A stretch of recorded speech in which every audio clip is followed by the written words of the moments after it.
మాట్లాడడానికి వచ్చాం కంచె ఐలయ్య గారి దగ్గరికి. దళిత మేధావి, అభ్యుదయ అంబేద్కర్ అని చెప్పొచ్చు. పవన్ కళ్యాణ్ గారు కూడా సనాతన ధర్మం అని 11 రోజులు దీక్ష తీసుకున్నారు. పాప ప్రక్షాళన కార్యక్రమాలు చేసుకుంటూ వస్తున్నారు. పవన్ కళ్యాణ్ క్యారెక్టర్ దేవత వేషమే వేస్తాడు, సూట్ బూట్ వేసుకున్న హీరో వేషం వేస్తాడు, అర్ధనగ్నంగా తిరిగిన వేషాలు కూడా వేస్తాడు. ఇప్పుడు ఒకసారి అత్తగారింటికి దారి పూనా ఉండే, మళ్ళీ ఒకసారి అత్తగారింటికి దారి మాస్కో ఉండే, ఇంకోసారి ఇప్పుడు అత్తగారింటికి దారి బీజేపీ. రాహుల్ గాంధీ ఒక దళితుడు ఇంటికి వెళ్ళి భోజనం చేసొచ్చు, కానీ పేపర్లు టీవీలు మాత్రం అదే పనిగా అంటే ఒక దళితుడు దళితుడు దళితుడు అగ్రకులం వాళ్ళ ఇంటికి వెళ్ళి భోజనం చేస్తే అంత కలిసి మాట్లాడాను. నేను వేదికల మీద ఉపన్యాసాలు ఇచ్చినాం కదా, అది బీజేపీ మీడియా కావాలని చేస్తుంది. రాహుల్ గాంధీ నేను ఫస్ట్ కలిసినప్పుడు నేను ఆయనకు నేరుగా చెప్పాను, మీరు నన్ను పిలిచారు, నేను వచ్చాను. నేను మీరు రేపు ప్రధానమంత్రి అయినా, మీరు అధికారంలోకి వచ్చినా, you don't call me Rahul ji, you don't call me anything, I will call you. మోడీని చంద్రబాబు తిట్టినంత ఎవరు తిట్టలే, నేను మార్చుకున్నా అని పోయి చేతులు పట్టుకున్నాడు కదా. అంటే ఎందుకు అంత హిందూ వ్యతిరేకంగా ఉన్నారు? బ్రాహ్మణిజాన్ని కానీ కొన్ని కులాలని కానీ స్మగ్లర్లు అని చెప్పేసి దాని మీద చాలా పెద్ద ఇష్యూస్ కూడా. నేను చెప్పదలుచుకున్నా చెప్తా, వినదలుచుకుంటే మాట్లాడదాం, లేకపోతే I don't want to waste my time, you should not waste your time. నమస్తే, వెల్కమ్ టు తెలుగు రాజ్యం. నేను శిరీష. మనం మాట్లాడడానికి వచ్చాం కంచె ఐలయ్య గారి దగ్గరికి. దళిత మేధావి, అలాగే అభ్యుదయ అంబేద్కర్ అని చెప్పొచ్చు. తత్వవేత్త, సామాజికంగా కూడా ఎన్నో పుస్తకాలు రాశారు. సామాజికంగా తన వంతు కృషి చేస్తున్నారు. సమాజంలో మంచి చెడుల కోసం, అలాగే సమాజం అంతా ఒకే తాటిపై ఒకే హక్కుల కోసం పోరాటం కోసం గళమెత్తి పిలుపునిస్తున్నారు. ఐలయ్య గారితో ఈరోజు మనం మాట్లాడుతున్నాము. అంటే ఇంకా కూడా తను వచ్చినప్పటికీ తన చదువు నుంచి ఏవైతే నిరంకుశత్వం నుంచి బయటపడి అంత పెద్ద మేధావి వర్గానికి ఈరోజు పుస్తకాలు రాసి చాలామందిని అభ్యుదయవాదులుగా ఎలాగైతే తీసుకొస్తున్నారో, సమాజంలో ఇంకా కూడా అటువంటి బలహీన వర్గాలకి సరైన హక్కులు అందట్లేదు అని చెప్పి ఇంకా ఉంది. అటువంటి వాటి గురించి మనం చర్చిద్దాం ఈరోజు. నమస్తే సార్. సార్, మీరు ఏవైతే వివక్షను ఎదుర్కొన్నారో, అంబేద్కర్ స్థాయిలో అంబేద్కర్ ఎదుర్కొని ఏదైతే రాజ్యాంగం రచించే స్థాయికి వచ్చారో, మీరు కూడా మీరున్న సామాజిక వర్గంలో అటువంటి వివక్షను ఎదుర్కొని దాని నుంచి బయటపడి బాగా చదువుకొని చాలా పుస్తకాలు రాశారు. చాలామందికి అవి అభ్యుదయంగా కూడా ఉన్నాయి. ఇంకా కూడా సమాజంలో బడుగు బలహీన వర్గాలు ఏవైతే ఉన్నాయో వారికి సామాజిక పరంగా జరిగే హక్కులు అందట్లేదు అనేది ఇంకా వస్తున్న వాదన. మీరు ఇప్పుడున్న యువతకి మీరేం చెప్పాలనుకుంటున్నారు సార్? ఈ సమాజము ఒక 3000 ఏళ్ళ నుండి కుల వ్యవస్థతో, ఉత్పత్తి వ్యతిరేక సూత్రాలతో, ఎవరైతే గ్రామాలలో ఉండి భూమిని దున్ని పంటలు పండించి పశువులు కాసి పాలు పెరుగు తయారు చేసి ఉత్పత్తికి ఉపయోగపడ్డ శ్రమజీవులు ఉన్నారో వాళ్ళందరినీ దురదృష్టవశాత్తు ఈ దేశంలో తక్కువ వాళ్ళగా చూడడము కొన్ని వేల ఏళ్ళ నుంచి జరిగింది. అంటే ఋగ్వేదము రాసిన నాటి నుంచి ఒకవేళ మనం చూస్తే మొత్తము పశు సంపదను నిర్మించిన వాళ్ళు, భూమిని వ్యవసాయానికి మలిచిన వాళ్ళు, వాళ్ళందరినీ శూద్రులు అన్నారు. అంటే అట్లా చూస్తే ఇవాళ ఈ రెడ్డి, కమ్మ దగ్గర నుంచి మొదలుకుంటే మన తెలుగు రాష్ట్రాలలో చాకలి, మంగలి, కమ్మరి కులాలు, ఈ మధ్య కులాలన్నీ శూద్రులే. వీళ్ళకు విద్య హక్కు లేదు. ఇప్పుడు నేను ఒక కుర్మ కులం అంటే గొర్రెల కాపరి కులంలో పుట్టాను, షెపర్డ్ కమ్యూనిటీ మాది. సో ఈ కమ్యూనిటీకి ప్రపంచ దేశాలలో గొర్రెల కాపరులకు చాలా పెద్ద చరిత్ర ఉంది, చాలా గొప్ప స్టేటస్ ఉంది. దేవుడే గొర్రెల కాపరిగా నిర్వచనాలు ఉన్నాయి. అంటే దేవుడు గొర్రెల కాపరి అని దేవుడిని ఎందుకన్నారంటే, జంతువులను, నోరు లేని జంతువులను మనుషులకు అనుసంధానంగా వాటిని మలుచుకొని వాటిని పెంచి పోషించి వాటి జీవితాలను ఆదుకుంటూ సమాజానికి అవి ఉపయోగపడే పద్ధతికి మలుసుకొచ్చిన మానవ గుంపు మొట్టమొదటి షెపర్డ్స్, గొర్రెల కాపర్లు. అట్లాంటి గొర్రెల కాపర్లు 100 గొర్రెలు ఉంటే దాంట్లో 90 ఒక గుంపుగా ఉండి ఒక్కటి తప్పిపోతే ఈ 90 గుంపును వదిలిపెట్టి ఆ ఒక్కటి తప్పిపోయిన దాన్ని వెతికి మళ్ళీ తీసుకొచ్చి ఇలా కలిపే ఒక జంతు ప్రేమ సంబంధం ఉన్న మనుషులు వీళ్ళు. అట్లాగే మానవులు మొట్టమొదట తమకు అందుబాటులో వచ్చిన కాయలు తిన్నారు, గడ్డలు తిన్నారు. తర్వాత మాంసం తమ బతుకు తెరువు కోసం వేటాడు లేదా జంతువులను పట్టుకొని వాటిని కాల్చుకొని మాంసం తిన్నారు. కానీ అదే పశువుల నుంచి పాలు, వాటి పిల్లలు గీకే పాలని పిల్లలకు పోంగా కొన్ని మనం తీసుకోవచ్చు. ఆ పాలను పెరుగులోకి కన్వర్ట్ చేయవచ్చు. ఆ పెరుగును మజ్జిగలోకి చేయొచ్చు. తర్వాత దాంట్లో నుంచే నెయ్యి తీయవచ్చు. ఇవన్నీ కనిపెట్టింది వీళ్ళే కదా. తర్వాత వ్యవసాయ రంగంలో విపరీతమైన ఉత్పత్తిని కనిపెట్టారు. వీళ్ళను కూడా అమానుషులుగా, వీళ్ళ మానవ విలువలు లేని మనుషులుగా వీళ్ళని ట్రీట్ చేసే సమాజం ఏదైతుందో అది ఇంకెంత దూరం పోయింది అంటే అవతల దళితులు అనుకునే వాళ్ళు అన్టచబుల్స్, గ్రామాల్లో బయట ఉండాలి. ఇది నేను పుట్టి పెరుగుతున్న కొద్దీ, ఇది అర్థమవుతున్న కొద్దీ ఇట్లా ఇంత దరిద్రంగా ఎందుకుంది ఈ సమాజం, తోటి మనుషుల్ని అంటరాని వాళ్ళుగా ఎందుకు అనుకుంటున్నాము. చదువు రాకముందు నుంచి కూడా ఎక్కడో ఒక నాలో ఒక ఆవేదన ఉంది. ఈ ఆవేదన నుంచి చదువు వచ్చిన తర్వాత దీన్ని మార్చడం కోసం కమ్యూనిస్టు ఉద్యమాల్లో చేరి పనిచేశాం. నేను మొట్టమొదలు పీడిఎస్యులో ఉన్నాను. తర్వాత ఓపీడిఆర్ అనే సంస్థలో నాగిరెడ్డి గ్రూప్తో చాలా తీవ్రంగా మార్క్సిజం చదివాం, లెనిన్ పుస్తకాలు చదివాం, మావో పుస్తకాలు చదివాం. తర్వాత ఇండియాలో Nagireddy famous book India mortgage అని రాశాడు, అది పుచ్చలపల్లి సుందరయ్య, ఇవన్నీ చదివాం. చదివి భూస్వామ్య వ్యతిరేక పోరాటాలు జరుగుతున్నప్పుడు అది ఒకవేళ భూస్వామ్య వ్యవస్థ పోయి గ్రామీణ స్థాయిలో రైతు కూలీలు, రైతులు, భూస్వాములు ఒకటిగా వ్యవసాయ రంగాన్ని ప్రేమించే మనుషులుగా మారుతారేమో అనుకున్నాం. కానీ కులము దాన్ని జరగనివ్వదనే తర్వాత అర్థం. కానీ కొన్ని పోరాటాలు, ఉద్యమాలు అప్పుడు మాత్రం మనుషులంతా ఒకే తాటిపైకి వచ్చే ఆ ఉద్యమాలు చేసిన సంఘటనలు కూడా ఉన్నాయి. కానీ కుల వ్యవస్థ యొక్క బంధనలు ఉన్నాయి. ఆ పోరాటాలు కూడా తెంపితే యాక్చువల్గా ఇవాళ తెలంగాణలో, మీ ఆంధ్రప్రదేశ్లో ఎక్కడైతే బలమైన పోరాటాలు జరిగినాయో, కేరళలోనూ బెంగాల్లోనూ ఇది ఉండదు. ఇప్పుడున్న కుల వ్యవస్థ ఇంటర్ కాస్ట్ మ్యారేజెస్ జరిగితే కొట్టుడు, సంపుడు, తర్వాత అబ్బాయిలు అమ్మాయిలు కలిసి తిరుగుతూనే అనుమానించుడు, లేదా ఉత్పత్తి మీద కూడా మనం ఇంతవరకు పుస్తకాలు రాసుకోలేకపోవడం, మానవ సంబంధాలని భవిష్యత్తులో సైన్స్ నిర్మాణం వైపుకు నెట్టడం గురించి ఈ దేశము ఆలోచించగలిగినంత ఆలోచించాల. ఎందుకు? కమ్యూనిస్ట్ సిద్ధాంతం వచ్చిన తర్వాత ఒక రకమైన మార్పుకి పునాదులు వేశారు వర్గ పోరాటం ద్వారా. కానీ వర్గంలో కులం అనేది ఉన్నందువల్ల ఈ వర్గ పోరాటాలు సరిగా జరిగాయి, వీటికి అడ్డుకట్టబడుతుందని వాళ్ళు ఆనాడు అర్థం చేసుకోవాలి.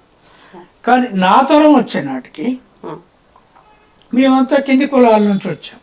మా కులాలలో మాకు జరిగే వివక్షత అన్ని దశలలో కనపడుతుంది. తర్వాత ఈ బీసీ కులాలలో ఉన్న వాళ్ళకంటే ఇంకా ఎస్సీలలో ఇంకెక్కువ సమస్యను ఫేస్ చేసిన వాళ్ళు ఉన్నారు. ఇదే విప్లవాలలో ఉండి, ఇదే కమ్యూనిస్ట్ నిర్మాణాల నుండి. ఇక్కడ నుంచి బయట సమాజాన్ని చూసినప్పుడు ఇంకా ఎంత ఘోరంగా ఉంటుందో బాగా అర్థమవుతుంది.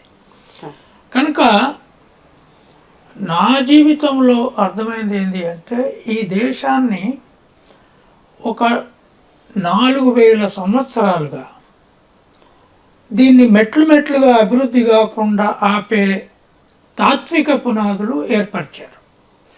అది ప్రధానంగా కులం వల్ల వచ్చింది. అంటే మనం ఒకసారి మనం వెనక్కి వెళ్ళి చూస్తే క్రీస్తు పూర్వము 1500 నాడు ఇక్కడికి ఆర్యులు వచ్చారు. ఆర్యులు వచ్చిన తర్వాత కొంతకాలానికి ఋగ్వేదం రాయబడ్డది.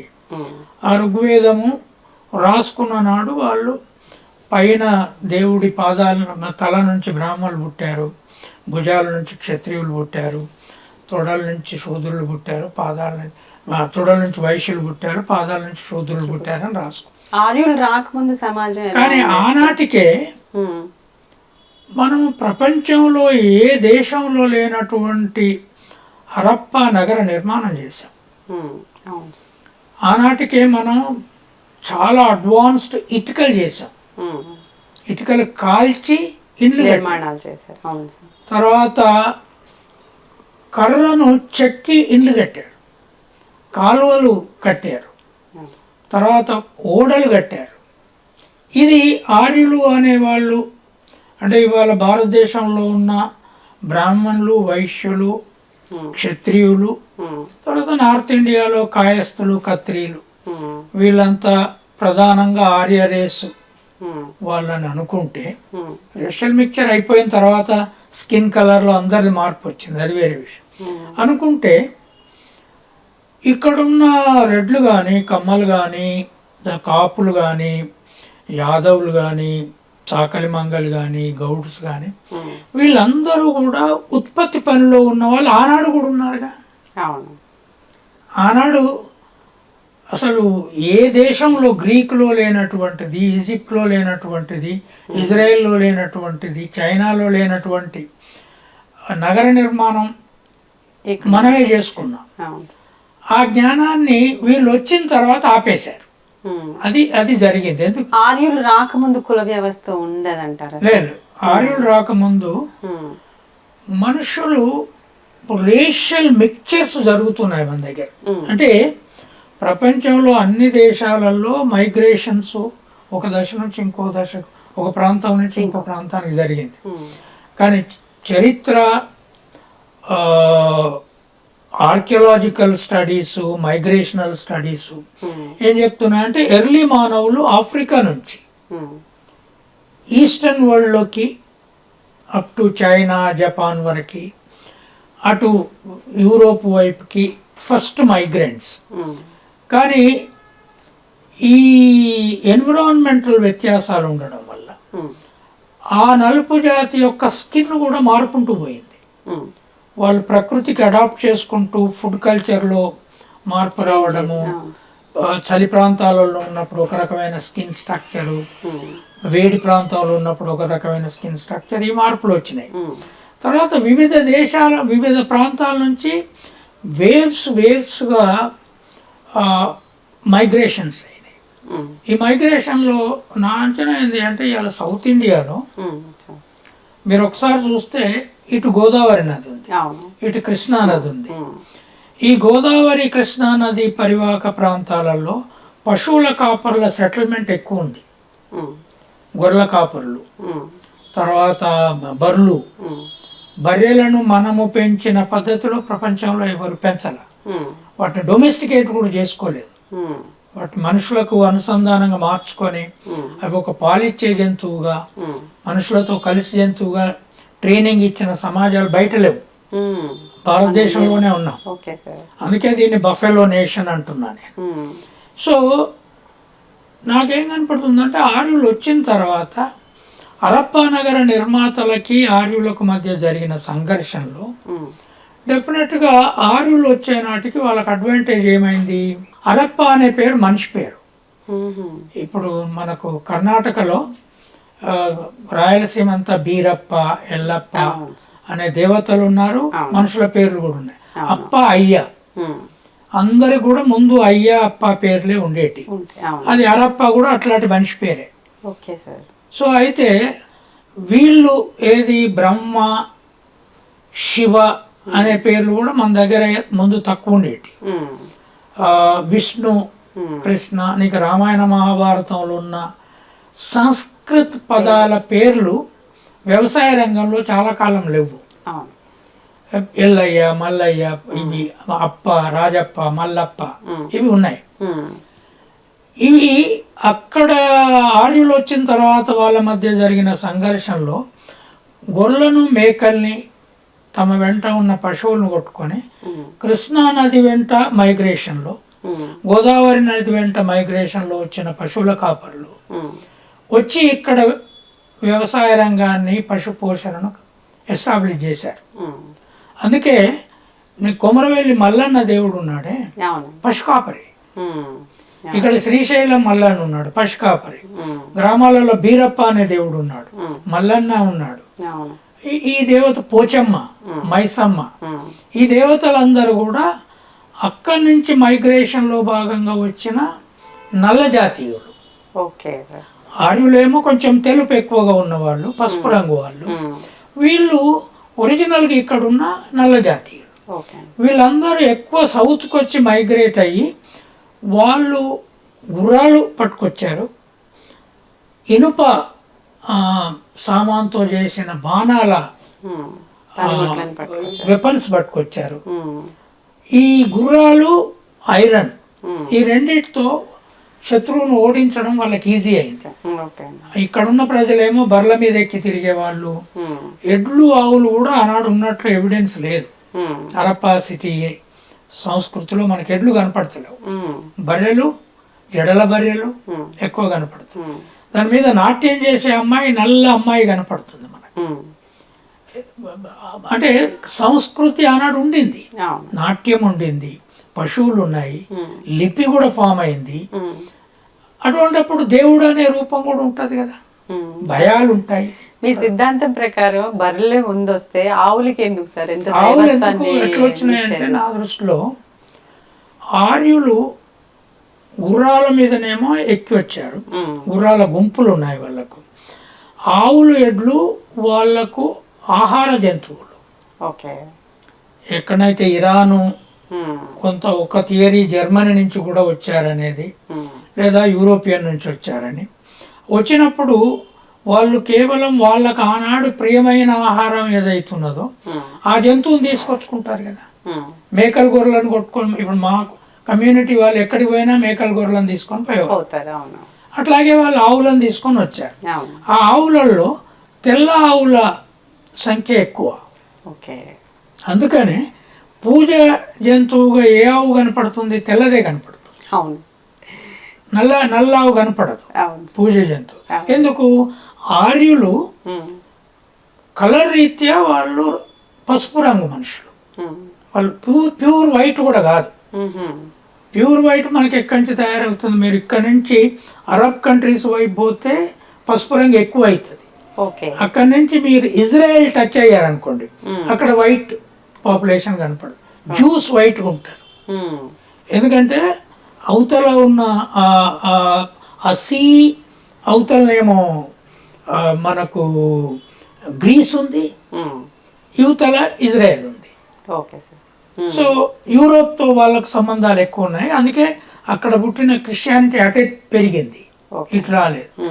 కనుక నీకు కలర్ తేడా కనపడుతుంది. చూడు, తమిళనాడు నుంచి పోతే నార్త్కు పోతున్న కొద్ది కలర్లో తేడా కనపడుతుంది. ఆ పసుపు రంగు అటు ఎక్కువ అవుతుంటుంది. అప్ టు కాశ్మీర్ వరకు పోయే వరకు కొంచెం పసుపు రంగు ఎక్కువైన తెలుపు కనపడుతుంది మనుషులు. కాశ్మీరీ ఉమెన్ చూడండి, మెన్ చూడండి. అంటే ఇది ఒక రకమైన రంగు, అదొక రకమైన రంగు, అవతల ఇంకో రంగు, తెల్ల రంగు వాళ్ళు జాతులు వచ్చాయి. అయితే తెలుపు గొప్పదని ఎట్లా నిర్ణయించుకున్నారు అనేది నేను చాలాసార్లు కూడా చెప్పిన. మానవులు ఆత్మగౌరవం కోల్పోయిన వాళ్ళు తమ రంగును తాము అభిమానించుకోలేరు. రైట్? నలుపు చెడ్డది. ఒక అమ్మాయి మన ఇంట్లో నల్లగా ఉన్నది, ఇంకొక అమ్మాయి తెల్లగా ఉన్నది. ఈ అమ్మాయి ఊరు ఇంట్లో మాట్లాడుకుంటాం, తెల్ల అమ్మాయికి తొందరనే పెళ్ళి అవుతుంది, భర్త దొరుకుతాడు, మంచోడే దొరుకుతాడు. కానీ ఈ అమ్మాయి ఉండగానే మనం ఈ అమ్మాయితోటే మాకు కష్టాలు ఉన్నాయని ఇంట్లో మాట్లాడుకుంటాం. ఈ అమ్మాయి ఏమవుతుంది? తన డిప్రెషన్ కలర్ నుంచి, అంటే నేను బ్లాక్ అగ్లీ, వైట్. అదే మరి ఉమ్, నాకు ఆశ్చర్యం ఏమొస్తుంది అంటే కామన్ సెన్స్, దీనికి పెద్ద సిద్ధాంతము పుస్తకాలు అక్కర్లా. ఉమ్, మరి ఈ తెల్ల అమ్మాయికి ఇదే ఇంట్లో బాగా తెల్ల ఎంట్రుకలు ఉన్నాయనుకో, ఉమ్, అప్పుడు ఏమంటారు, ఈ అమ్మాయికి పెళ్ళి ఎట్లా అయింది అంటారు. అసలు నల్ల అమ్మాయికి మంచి దట్టమైన నల్ల ఎంట్రుకలు ఉన్నాయనుకో, ఉమ్, ఈ అమ్మాయి నలుపు రంగు అయినా కూడా జుట్టు ఆమె ఎంట్రుకలు ఆమె అందము ఈమెకే ముందు పెళ్ళి అయింది అంటారు. ఉమ్, అంటే నలుపు ఎంట్రుకల్లో అందం ఎట్లయింది, శరీరంలో చెడ్డది ఎట్లయింది? ఇది కామన్ సెన్స్ కదా. ఉమ్, ఇది అబ్సల్యూట్లీ మ్యాడ్నెస్, రైట్? ఉమ్, మొన్న తిరుపతి లడ్డులో కూడా ఆవు పాలల్లో ఆవు నెయ్యిలో కల్తీ ఇతర జంతువుల ఫ్యాట్ కలిసిందనేది. అవును సార్. అసలు నెయ్యి అనేదే జంతువు ఫ్యాట్. ఉమ్, నెయ్యి అనే దాంట్లో మీరు ఒకవేళ దాన్ని మైక్రోస్కోప్ కింద పెట్టి చూస్తే ఉమ్, ఫ్యాట్ లేకుండా నెయ్యి ఉండదు. ఉమ్, నెయ్యి ఈజ్ ఏ ఫ్యాట్ కంటెంట్, ఉమ్, మాంసకృతి ఉమ్, నెయ్యిలో ఎక్కువ ఉంటుంది. అవును. వెజిటేరియన్లు అట్లా నెయ్యి తిని దాన్ని కంపెన్సేట్ చేసుకున్నారు, రైట్? నెయ్యి. బట్ వాళ్ళు ఏమంటున్నారు, ఆవు నెయ్యిలో ఇతర ఫ్యాట్ కలిసింది అవును, కనుక ఇది దైవ పదార్థాన్ని కలుషితం చేసింది. అవును. చాలా విచిత్రమైనది ఏంటి అంటే, నువ్వు బర్రె నెయ్యి కలిసింది అనుకుందాము, లేదా బర్రె ఫ్యాట్ ఇతర రూపంలో కలిసింది అనుకుందాం. ఉమ్, నువ్వు ఎందుకు డిస్క్రిమినేట్, గాడ్ ఎట్లా డిస్క్రిమినేట్ చేస్తున్నాడు రెండు జంతువుల మధ్య? ఉమ్, అంటే గాడ్ డిస్క్రిమినేట్ చేస్తున్నాడా లేదా పూజారికి తెలుసు అనుకుందాం. పూజారి డిఫైన్ చేయాలి. పూజారి డెఫినేషన్ పక్కకు పెట్టి చంద్రబాబు నాయుడు డిఫైన్ చేస్తున్నాడు, రాజు పాలకుడు. ఇప్పుడు దాని మీద చాలా పెద్ద ఇష్యూస్ రాజ్యం. అవును. నాకు ఆశ్చర్యం ఏం వేసిందంటే, ఆ చర్చ జరుగుతున్నప్పుడు ఇదే తెలుగు రాష్ట్రాలలో 80% పైన మాంసం తింటారు. అవును, ఆ తినటంలో ఒక్కరోజు తిరుపతికి పోయినప్పుడు ఆ రోజు తినకుంటుండొచ్చు, అవును. లేదా ఇవాళ వచ్చిన సంస్కృతి ప్రకారము సాటర్డేనో ఇంకో రోజు తినకుండా కొన్ని రోజులు కానీ ఉంటారు. అవును. నీ ప్రోటీన్ లెవెల్ కోసం, నీ సర్వైవల్ కోసం, నీ జీవన బతుకును కొనసాగించడం కోసం మాంసం తింటారు. ఆంధ్రప్రదేశ్ ఎక్కువ ఫిష్ ప్రొడ్యూస్ చేస్తుంది, ఉమ్, రైట్? అవును. నువ్వు విజయవాడకు పోగానే విజయవాడ స్టేషన్లో వచ్చినంత ఫిష్ వాసన సికింద్రాబాద్లో ఉండదు. ఉమ్, అక్కడి నుంచి నువ్వు మద్రాస్ స్టేషన్ పో, ఇంకెక్కువ ఉంటుంది. Sir sea coast fish. అదే దేవుడు ఆ మొత్తము మాంసాన్ని ఫిష్ అంతా బయటపడేయాలనా ఇప్పుడు? ఉమ్, ఆంధ్రాలో అసలు మాంసం తినొద్దా? ఉమ్, వాసన కొడుతుందా అక్కడికి? ఇది ఏంది? ఒక తాత్విక పునాది ద్వారా ఉమ్, ఇతర మనుషుల యొక్క ఆహారాన్ని దైవము ద్వారా అవమానించడం. నువ్వు సహజంగా డైరెక్ట్గా అవమానిస్తే కుదరదు. అయితే మరి ఇది ప్రపంచం అంతా ఉందా? ఇక్కడ ఒక దగ్గరనే ఉందా? ఉమ్, మీరు మన ఇంటర్వ్యూ మొదలు కాకముందు అడిగారు, అవును. మీరు వై ఐఎమ్ నాట్ హిందూ పుస్తకం రాశారు కదా, ఎందుకు రాయాల్సి వచ్చింది అవును. అంటే నాకు ఇదే అనుమానం. ఇప్పుడు ప్రపంచ దేశాలలో ఎక్కడ దేవుడు శాకాహారి అని లేదు. ఉమ్, ప్రపంచ దేశాలు వదిలిపెట్టి అదేలే. నేను చిన్నప్పుడు నాకు తెలిసినప్పటి నుంచి మా దేవత పోచమ్మ, ఉమ్, ఊళ్ళే పోచమ్మ, ముత్తాలమ్మ, ఎడ్లమ్మ, మైసమ్మ, ఎల్లమ్మ, ఇవి మా దేవతలకు ఏం పెట్టాం? ఉమ్, మా కులదేవుడు బీరప్ప. ఉమ్, బీరప్ప పండుగ చేసినప్పుడు మేము ఖచ్చితంగా గొర్రెలు కోసుకుంటాం, ఉమ్, మాంసం తింటాం. అవును. మరి నువ్వు నమ్ముకున్న దేవుని గురించి నువ్వు మాట్లాడేటప్పుడు నా ఆహారాన్ని అవమానపరచొద్దనే జ్ఞానం ఉండాలి కదా. ఉమ్, చంద్రబాబు నాయుడు ఒక ముఖ్యమంత్రిగా మాట్లాడేటోడు, ఉమ్, 80% పీపుల్ మీట్ లేకుండా బతకరు.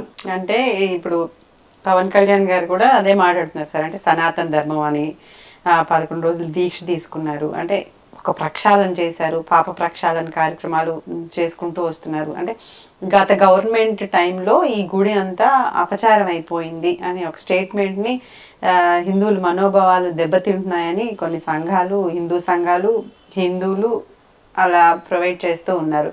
వీళ్ళు మాత్రం మేము ఉన్నప్పుడు అలా ఏం జరగలేదు, మేము ప్రతిదీ జాగ్రత్తగానే అక్కడ ఏవైతే వస్తున్నాయో ఎక్కడైనా కల్తీ జరిగింది అని ఉన్నాయి ట్యాంకుల్ని బయటికి పంపించేసాము, అవి లడ్డూలోనైతే కలపలేదు, కల్తీ జరగలేదు అన్నారు. దాని మీద సుప్రీంకోర్టు, సిట్ చాలా జరుగుతూ ఉన్నాయి సార్. ఒకటి ఈ పవన్ కళ్యాణ్ చూస్తుంటే పవన్ కళ్యాణ్ మొట్టమొదలు నేను వాళ్ళు పిలిస్తే ప్రజారాజ్యం టైంలో వాళ్ళ ఇంట్లో కలిసినాను. యాక్చువల్గా పవన్ కళ్యాణ్ గారు గతంలో ఇచ్చిన స్టేట్మెంట్స్ ఏంటంటే చెగువేరా, కమ్యూనిస్టు ఈ రెండు నుంచి నెమ్మదిగా సనాతన ధర్మం వైపు అడుగులేస్తున్నారు. అంటే గతంలో ఉన్న సిద్ధాంతాలుని అంటే మనుషులంతా ఒకటే, సమాన భావం, ఎటువంటి కులమతాలు లేవు అని అప్పటిచ్చిన స్టేట్మెంట్కి హిందుత్వాన్ని భుజాన వేసుకొని ఒక బీజేపీ కార్డుగా ఈరోజు అన్ని రాష్ట్రాలకి తను క్యాంపెయిన్ చేసే కార్డుగా ఉన్నారు బీజేపీకి అనేది కూడా ఒక ఇంటర్నల్గా అవుతుంది సార్. అంటే నాకు పవన్ కళ్యాణ్ క్యారెక్టరు ఆ లైఫ్ చూస్తే నాకేమనిపిస్తుందంటే, సినిమా యాక్టరు సార్ యాక్షను ఆ సినిమా వరకు ఒక వేషం వేస్తాడు, రైట్, ఒక సనాతన ధర్మ దేవత వేషమే వేస్తాడు. తర్వాత ఇంకొకటి సూట్ బూట్ వేసుకున్న హీరో వేషం వేస్తాడు, ఇంకొకటి అర్ధనగ్నంగా తిరిగిన వేషాలు కూడా వేస్తారు. ఈ వేషము తాత్కాలిక జీవనము, కానీ నిజ జీవనం వేరే ఉంటుంది, అందుకే దాన్ని యాక్టింగ్ అంటారు. వీళ్ళు పర్సనల్ లైఫ్ మానవులుగా ఉంటారు. ఈయనకు మానవత్వం మొత్తం పోయినట్టుంది, ఈ యాక్టింగే జీవితం అయింది. నేను చూసిన ఆయన కమ్యూనిస్టు ఆలోచన బలంగా జరుగుతున్నప్పుడు నేను కమ్యూనిస్ట్ అన్నాడు.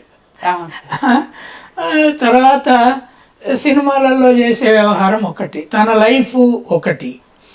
ఇప్పుడు బేసికల్లీ ఏంటి అంటే, చంద్రబాబు నాయుడు కూడా ఈ మొత్తము డ్రామాని ఈ రూపంలో ఆడడానికి పవన్ కళ్యాణ్ను బీజేపీలోకి తీసుకొని నెక్స్ట్ ఎన్నికల నాటికి ఆయన ముఖ్యమంత్రిగా ప్రొజెక్ట్ చేసి చంద్రబాబు నాయుడిని ఆయన పార్టీని కట్ చేసేయాలన్నది బీజేపీ ఆలోచన.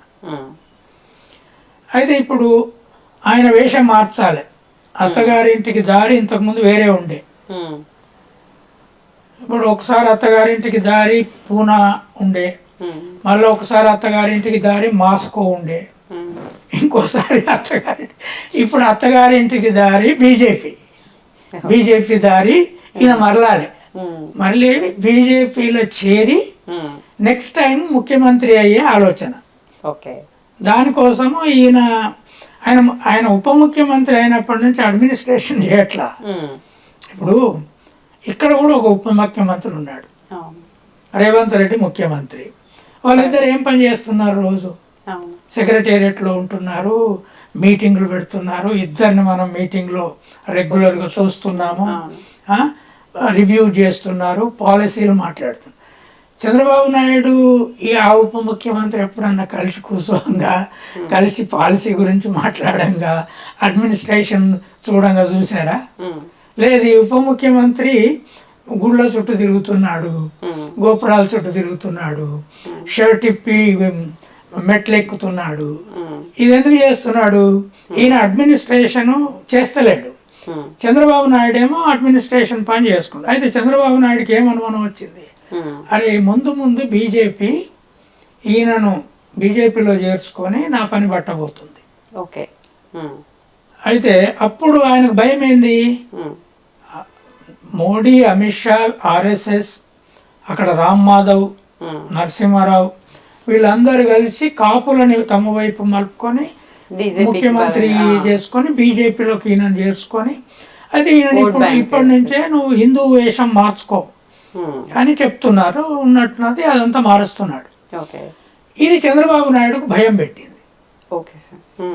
జగన్ కంటే ఇతను ఇప్పుడు ఎక్కువ ప్రాబ్లం అయింది అతనికి పవర్కి వచ్చినాక. జగన్ ఏమో ఇంకా ఒక 5 ఏళ్ళు ఎట్లాగో ఆయన రాలేడు, మళ్ళీ 5 ఏళ్ళలో ఎన్నికలప్పుడు.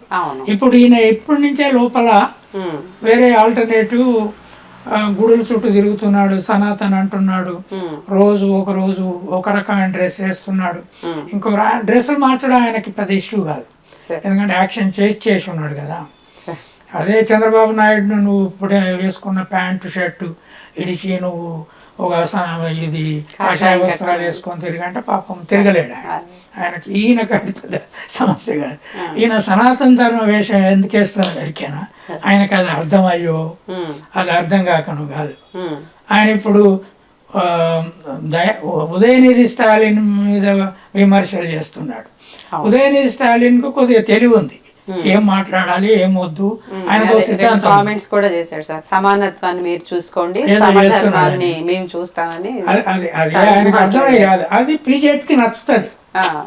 ఉదయనిధి స్టాలిన్ మీద బీజేపీ వాళ్ళు చాలా కాలము గొడవ చేసి ఉన్నారు కదా, అది బీజేపీకి నచ్చుతుంది. అంటే అత్తగారింటికి దారి మారింది, అది సమస్య. ఇది చంద్రబాబుకు భయమైంది. ఆయనకున్న 136 సీట్లున్నా బీజేపీ పవన్ కళ్యాణ్ కలిస్తే ఆయన నడవనియారు. ఓట్ బ్యాంక్ కాపులకి ఎక్కువ ఉంది కాబట్టి అందుకోసము ఆయన ఈ లడ్డూ సమస్య తయారు చేశాడు. చాలా సమస్యలు ఉన్నాయి సార్ ఏపీలో. అంటే ఇంగ్లీష్ మీడియం విద్య అని ఉంది. జగన్ ఇప్పుడు మీరు ఏదైతే బడుగు బలహీన వర్గాలు ఎవరైతే ఉన్నారో ఇంగ్లీష్ మీడియం కావాలి కావాలని 35 ఏళ్ల నుంచి అంటున్నారు. చాలా మంది మేధావులు కూడా దాన్ని సపోర్ట్ చేశారు. ఇప్పుడు సడన్ గా సిబిఎస్ఈ మేము తీసేస్తున్నామని ఆ సిబిఎస్ఈ దానికి నేను నిన్ననే న్యూస్ మినిట్ లో ఒక పెద్ద వ్యాసం కూడా రాశాను సార్. దానికి కారణం ఏంటి అంటే చంద్రబాబు నాయుడు ప్రభుత్వ స్కూళ్ళలో ఇంగ్లీష్ మీడియానికి వ్యతిరేకం, బీజేపీ వ్యతిరేకం. ప్రైవేట్ రంగంలోనే ఇంగ్లీష్ మీడియం ఉండాలి అనే దానికి వాళ్ళు అనుకోరు. ఆ ప్రైవేట్ రంగం ఒకప్పుడు క్రిస్టియన్ స్కూల్ ఉండేది, ఇప్పుడు ఆంధ్రలో నారాయణ, శ్రీ చైతన్య, తర్వాత విజ్ఞానం, వీళ్ళందరూ పెద్ద పెద్ద టైకూన్లు అయిపోయారు. ప్రైవేటు 100,000 కోట్ల ఆదాయము. సో నారాయణను మంత్రిని చేయడంతో అక్కడున్న ఇంగ్లీష్ మీడియం తీసేయాలనేది. కానీ నేరుగా ఇంగ్లీష్ మీడియం ఇప్పుడు టచ్ చేస్తే గ్రామాలలో ఉన్న ప్రజలు తిరుగుబాటు చేసేటట్టున్నారు కనుక ఒక్కొక్కటి తీసేసుకుంటూ పోవాలి. ఇది అమిత్ షా కూడా ఆ ఎజెండా అంగీకారమే, మోడీ కూడా అంగీకారం. ఎందుకంటే భారతదేశంలో ఉన్న మొత్తం పెట్టుబడిదారి వ్యవస్థలు అంబానీ, అదానీ, తర్వాత ఈ టాటా కంపెనీ వాళ్ళకి, కిర్లోస్కర్కి, గోయంకాలకి, బిర్లాలకి ప్రైవేట్ స్కూళ్ళు ఉన్నాయి. అవి చాలా కాస్ట్లీ. సో అవి కేవలం ధనవంతులు, ఇంతకు ముందు ఉన్న వ్యవస్థలో అగ్రకులాలు అంటే బ్రాహ్మణులు, క్షత్రియులు, వైశ్యులు, కాయస్థులు, ఖత్రియులు మాత్రమే చదువుకొని ఇంగ్లాండ్, అమెరికా పోయి మళ్ళీ వచ్చి రూలింగ్ క్లాస్ అయ్యారు. కింది కులాలకు ఇంగ్లీష్ వచ్చి గ్రామీణ స్కూళ్ళల్లో, ప్రభుత్వ స్కూళ్ళల్లో వచ్చింది అంటే వాళ్ళు వ్యవస్థను మార్చేస్తారు, మొత్తం పట్టు సాధించగలరు. చంద్రబాబు నాయుడు కూడా అదే అండర్స్టాండింగ్. ఆయన 1998 ఆ ప్రాంతంలోనే నేను పిల్లలు తోలినప్పుడు నేను తెలుగుదేశం పార్టీ పేరు పెట్టుకొని ప్రభుత్వ స్కూళ్ళల్లో ఇంగ్లీష్ మీడియం ఎందుకు పెడతాం అంటే మా పిల్లలు అడిగారు ఆయన, నువ్వు మరి మేము తెలుగుదేశం పార్టీ పేరు పెట్టుకొని కొడుకును కానీ నీ కొడుకుని ఇంగ్లీష్ మీడియంలో ఎందుకు చదివిస్తున్నావు, తెలుగుదేశమే కదా, తెలుగులో పెట్టవచ్చు కదా. ఆ ఎజెండా ఏంటి అంటే కంప్లీట్గా ఇంగ్లీష్ మీడియంని ఎత్తేస్తారు. ఈ 2024 ఎన్నికల నుంచి 29 ఎన్నికలు వచ్చే నాటికి గవర్నమెంట్ స్కూళ్ళలో ఎత్తేయాలనేది. అమ్మఒడి కూడా ఇస్తలేరు వాళ్ళు. అది ఓవరాల్గా బీజేపీ, చంద్రబాబు నాయుడు పాలసీ. పవన్ కళ్యాణ్కు ఈ పాలసీల మీద పెద్ద అవగాహన లేదు. బీజేపీ ఆయన ముఖ్యమంత్రి అయ్యి బీజేపీ వచ్చింది అనుకో, పవన్ కళ్యాణ్ ఏం నడపడు, రామ్ మాధవ్ కూర్చొని నడుపుతాడు. ఆడ రామ్ మాధవ్ అక్కడోడే కదా. సో వాళ్ళకు మనుషులు ఉన్నారు, ప్రభుత్వ యంత్రాంగాన్ని వాళ్ళు నడుపుతారు, వీళ్ళు నామినల్గా సీఎంస్ ఉంటారు. సో ఈ లడ్డు వ్యవహారం అంతా కూడా జనరల్గా ఇట్లాంటి ప్రాబ్లము. ఇప్పుడు హాస్టళ్లలో తినే పిల్లలు ఆ రోజు తిని వాళ్ళు సర్వైవ్ కావాల్సిన ఫుడ్లోనే కలుషితాలు వస్తున్నాయి కదా, చాలా హాస్టల్లో పిల్లలకు రోగాలు వస్తున్నాయి.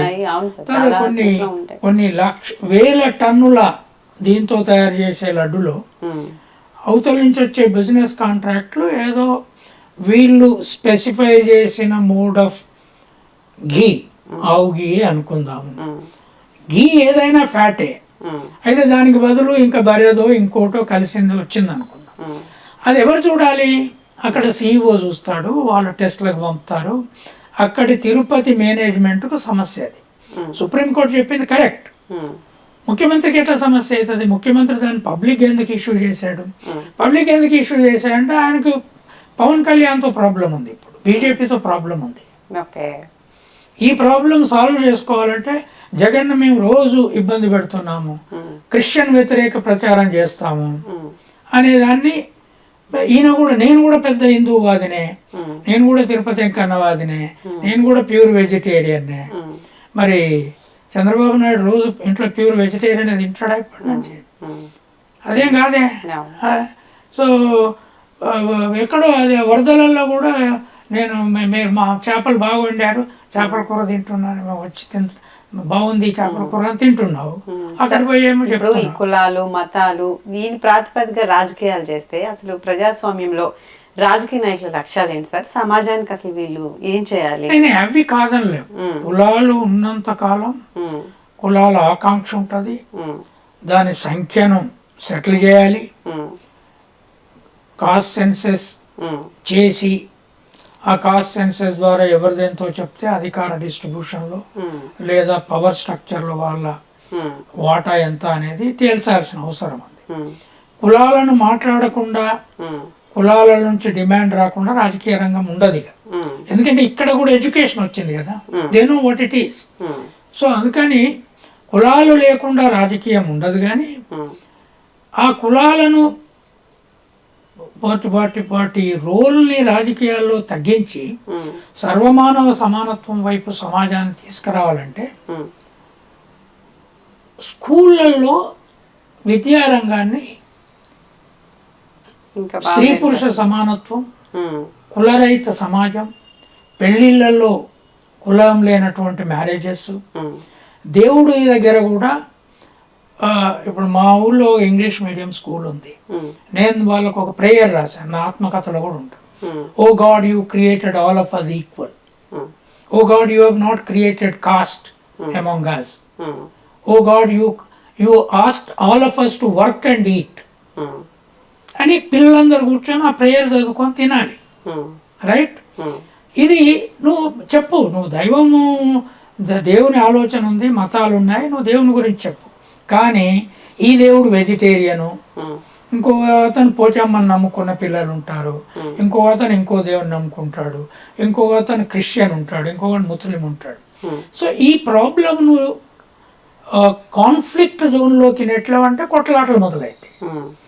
సో అందుకని అనేది ఏంటంటే ఈ సమాజాన్ని మళ్ళీ ఒకసారి మనము హరప్పా నగర నిర్మాణంలో మన వాళ్ళు ఎటువంటి విలువలతో నిర్మించుకుంటూ వచ్చారు, ఇప్పుడు వాటిని ఎట్లా మార్చుకుంటూ వచ్చాము, వాటిని మళ్ళీ గొప్ప సమాజంలోకి తీసుకుపోవాలంటే ఎట్లా పోవాలి, అది అధ్యయనాలు జరగాలి, పిల్లలకు పాఠాలు చెప్పాలి.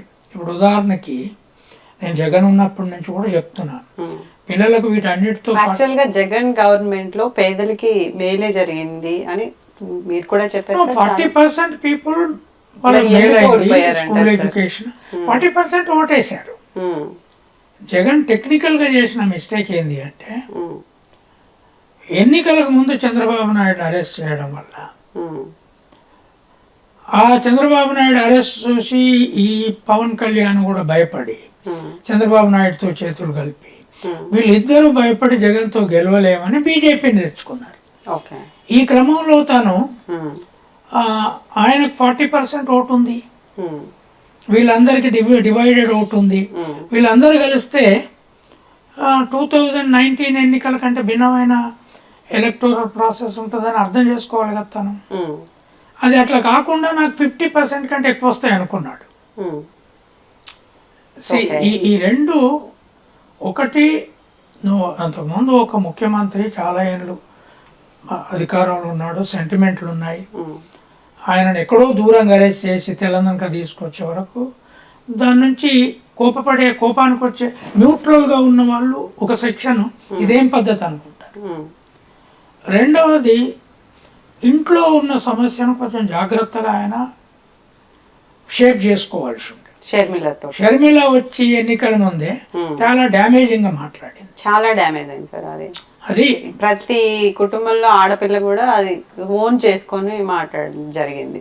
ఆ సిచ్యువేషన్ ఇలా చేయడం ఏమైతుందంటే ఆమె నిజం చెప్పిందా అబద్ధం చెప్పిందా జనం అన్న ఇట్లా చేస్తాడు అనేది ఇప్పుడు ఆయన ఏం చెప్తున్నాడు, జగన్ నేను జనవరి 2024 జనవరి 17 అంబేద్కర్ స్టాచ్యూ ఇనాగ్రేషన్ సెమినార్లో నేను మాట్లాడాను. 19కి ఆయన ఇనాగ్రేట్ చేశాడు. అప్పుడు ఆయన అప్ స్వింగ్లో ఉన్నాడు. కానీ దాని వెనక అంతకుముందే చంద్రబాబు నాయుడు అరెస్ట్ అయింది, కొంత డిస్టర్బెన్స్ ఉంది. అప్ స్వింగ్లో ఉన్నాడు. తర్వాత ఈ పరిణామాలు మారుకుంటూ వచ్చినాయి. కాంగ్రెస్ కూడా కరెక్ట్ పాలసీ అని నేను అనట్లే. ఆ టైంలో షర్మిలను తీసుకొచ్చి ప్రెసిడెంట్ని చేసి పర్సనల్గా ఫ్యామిలీ వ్యవహారాన్ని అంతా ముందు పెట్టడం అనేది రాజకీయంగా కరెక్ట్గా. అయితే అక్కడి నుంచి ఈయనకి ఏమైంది, తన కాంక్రీట్ 40% వెల్ఫేర్ చుట్టూ ఉన్న ప్రజలు తనకు బలంగా గ్రామాలలో ఉన్నారు. కానీ ఓటును నువ్వు మాస్ మొబిలైజ్ చేసేటప్పుడు ఒకవైపు 60% ప్రజలు అర్బన్ ఏరియాలలో మిడిల్ క్లాసు నీకు వ్యతిరేకంగా పోతున్నారు అనుకున్నప్పుడు ఊళ్ళల్లో ఉన్నోళ్ళు కూడా గోడ మీద కూర్చున్న వాళ్ళు ఇటు దిగుతారు. కానీ ఆడికి ఆయనకు 40% ఓట్లు పడ్డాయి, రైట్? కనుక వీళ్ళకి తెలుసు జగన్ 40%తో నెక్స్ట్ వీళ్ళు మంచిగా పరిపాలించకపోతే మళ్ళీ వస్తాడని. కానీ ఇప్పుడు వీళ్ళకి ప్రాబ్లం ఏంటి అంటే, సరే వాళ్ళ అదృష్టం వల్ల అక్కడ బీజేపీకి పూర్తి మెజారిటీ రాలేదు. వీళ్ళకి పట్టుంది, చంద్రబాబు నాయుడు కొంత పట్టుంది కేంద్రం మీద. అక్కడ నితీష్ ఉన్నాడు, సో కొంత అదనపు ఆర్థిక వనరు తెచ్చుకుంటాడు. అయినా కూడా చంద్రబాబు నాయుడు ఎక్కడ ఫెయిల్ అవుతాడంటే, అమరావతి నగరంలో తీసుకున్న 34,000 ఎకరాలని రైతులకు అనుకూల పట్టణంగా దాన్ని నిర్మించడంలో ఫెయిల్ అవుతాడు. ఆ ప్రాజెక్టు అదేదే పోలవరం ఏదైతున్నదో కడతారు, అది సమస్య కాదు. ఈ 34,000 ఎకరాలులో పట్టణం నిర్మించి ఆయన ఒప్పుకున్న ఎకరానికి 250 గజాల స్థలం ఇచ్చి దాన్ని మేనేజ్ చేయలేడు. ఒకవేళ జగన్ వచ్చినా ఈయన వచ్చినా మళ్ళా క్యాపిటల్ ఇష్యూ ముందు రాకుండా నా దృష్టిలో జగన్ కూడా ఇక దాన్ని ఇష్యూ చేయొద్దు. ఇప్పుడు అమరావతి నిర్మాణం జరగదు అంటారా సార్ అక్కడ? లేదు, అంత పెద్ద సిటీ ఇంకో 50 ఏళ్ళకు కూడా కాదు. అంటే వీళ్ళ అగ్రిమెంట్ ఏందమ్మా, ప్రతి ఎకరం ఈ 34,000 ఎకరాలలో ప్రతి ఎకరానికి చంద్రబాబు నాయుడు పట్టణం నిర్మాణం అయిన దశలో 250 గజాల స్థలం ఇచ్చి అది బిజినెస్ ల్యాండ్ అయ్యేటట్టు. అది ఎప్పుడైతుంది, అమరావతి ఈ హైదరాబాద్ అంత విశాలమైన నగరం అయితేనే ఒక ఎకరానికి 250 గజాలు ఇస్తే అది ప్రాఫిటబుల్ ల్యాండ్ అవుతుంది, లేకపోతే కాదు కదా. ఇల్లు కట్టినా నువ్వు బిజినెస్ ల్యాండ్ కావాలి కదా, కాదు. కనుక నా ఆలోచన ఏంటి అంటే, నేను జగన్ ఉండగా కూడా రాశాను, ఈ 3 రాజధానుల వ్యవహారం ఇక ఇప్పుడు అక్కర్లేదు. కానీ అమరావతిలో ఉన్న 34,000 ఎకరాలని గ్రామాలకు కోఆపరేటివ్ వ్యవసాయానికి ఒప్పచెప్పండి. అక్కడ పూలు పండించవచ్చు, పండ్లు పండించవచ్చు, హై అండ్ అగ్రికల్చర్. తర్వాత ఒక 100 ఎకరాలలో మీరు సిటీ కట్టుకోండి, క్యాపిటల్ కట్టుకోండి. అది చంద్రబాబు ఉన్నా అదే చేయాల్సి వస్తుంది, రేపు జగన్ ఉన్నా.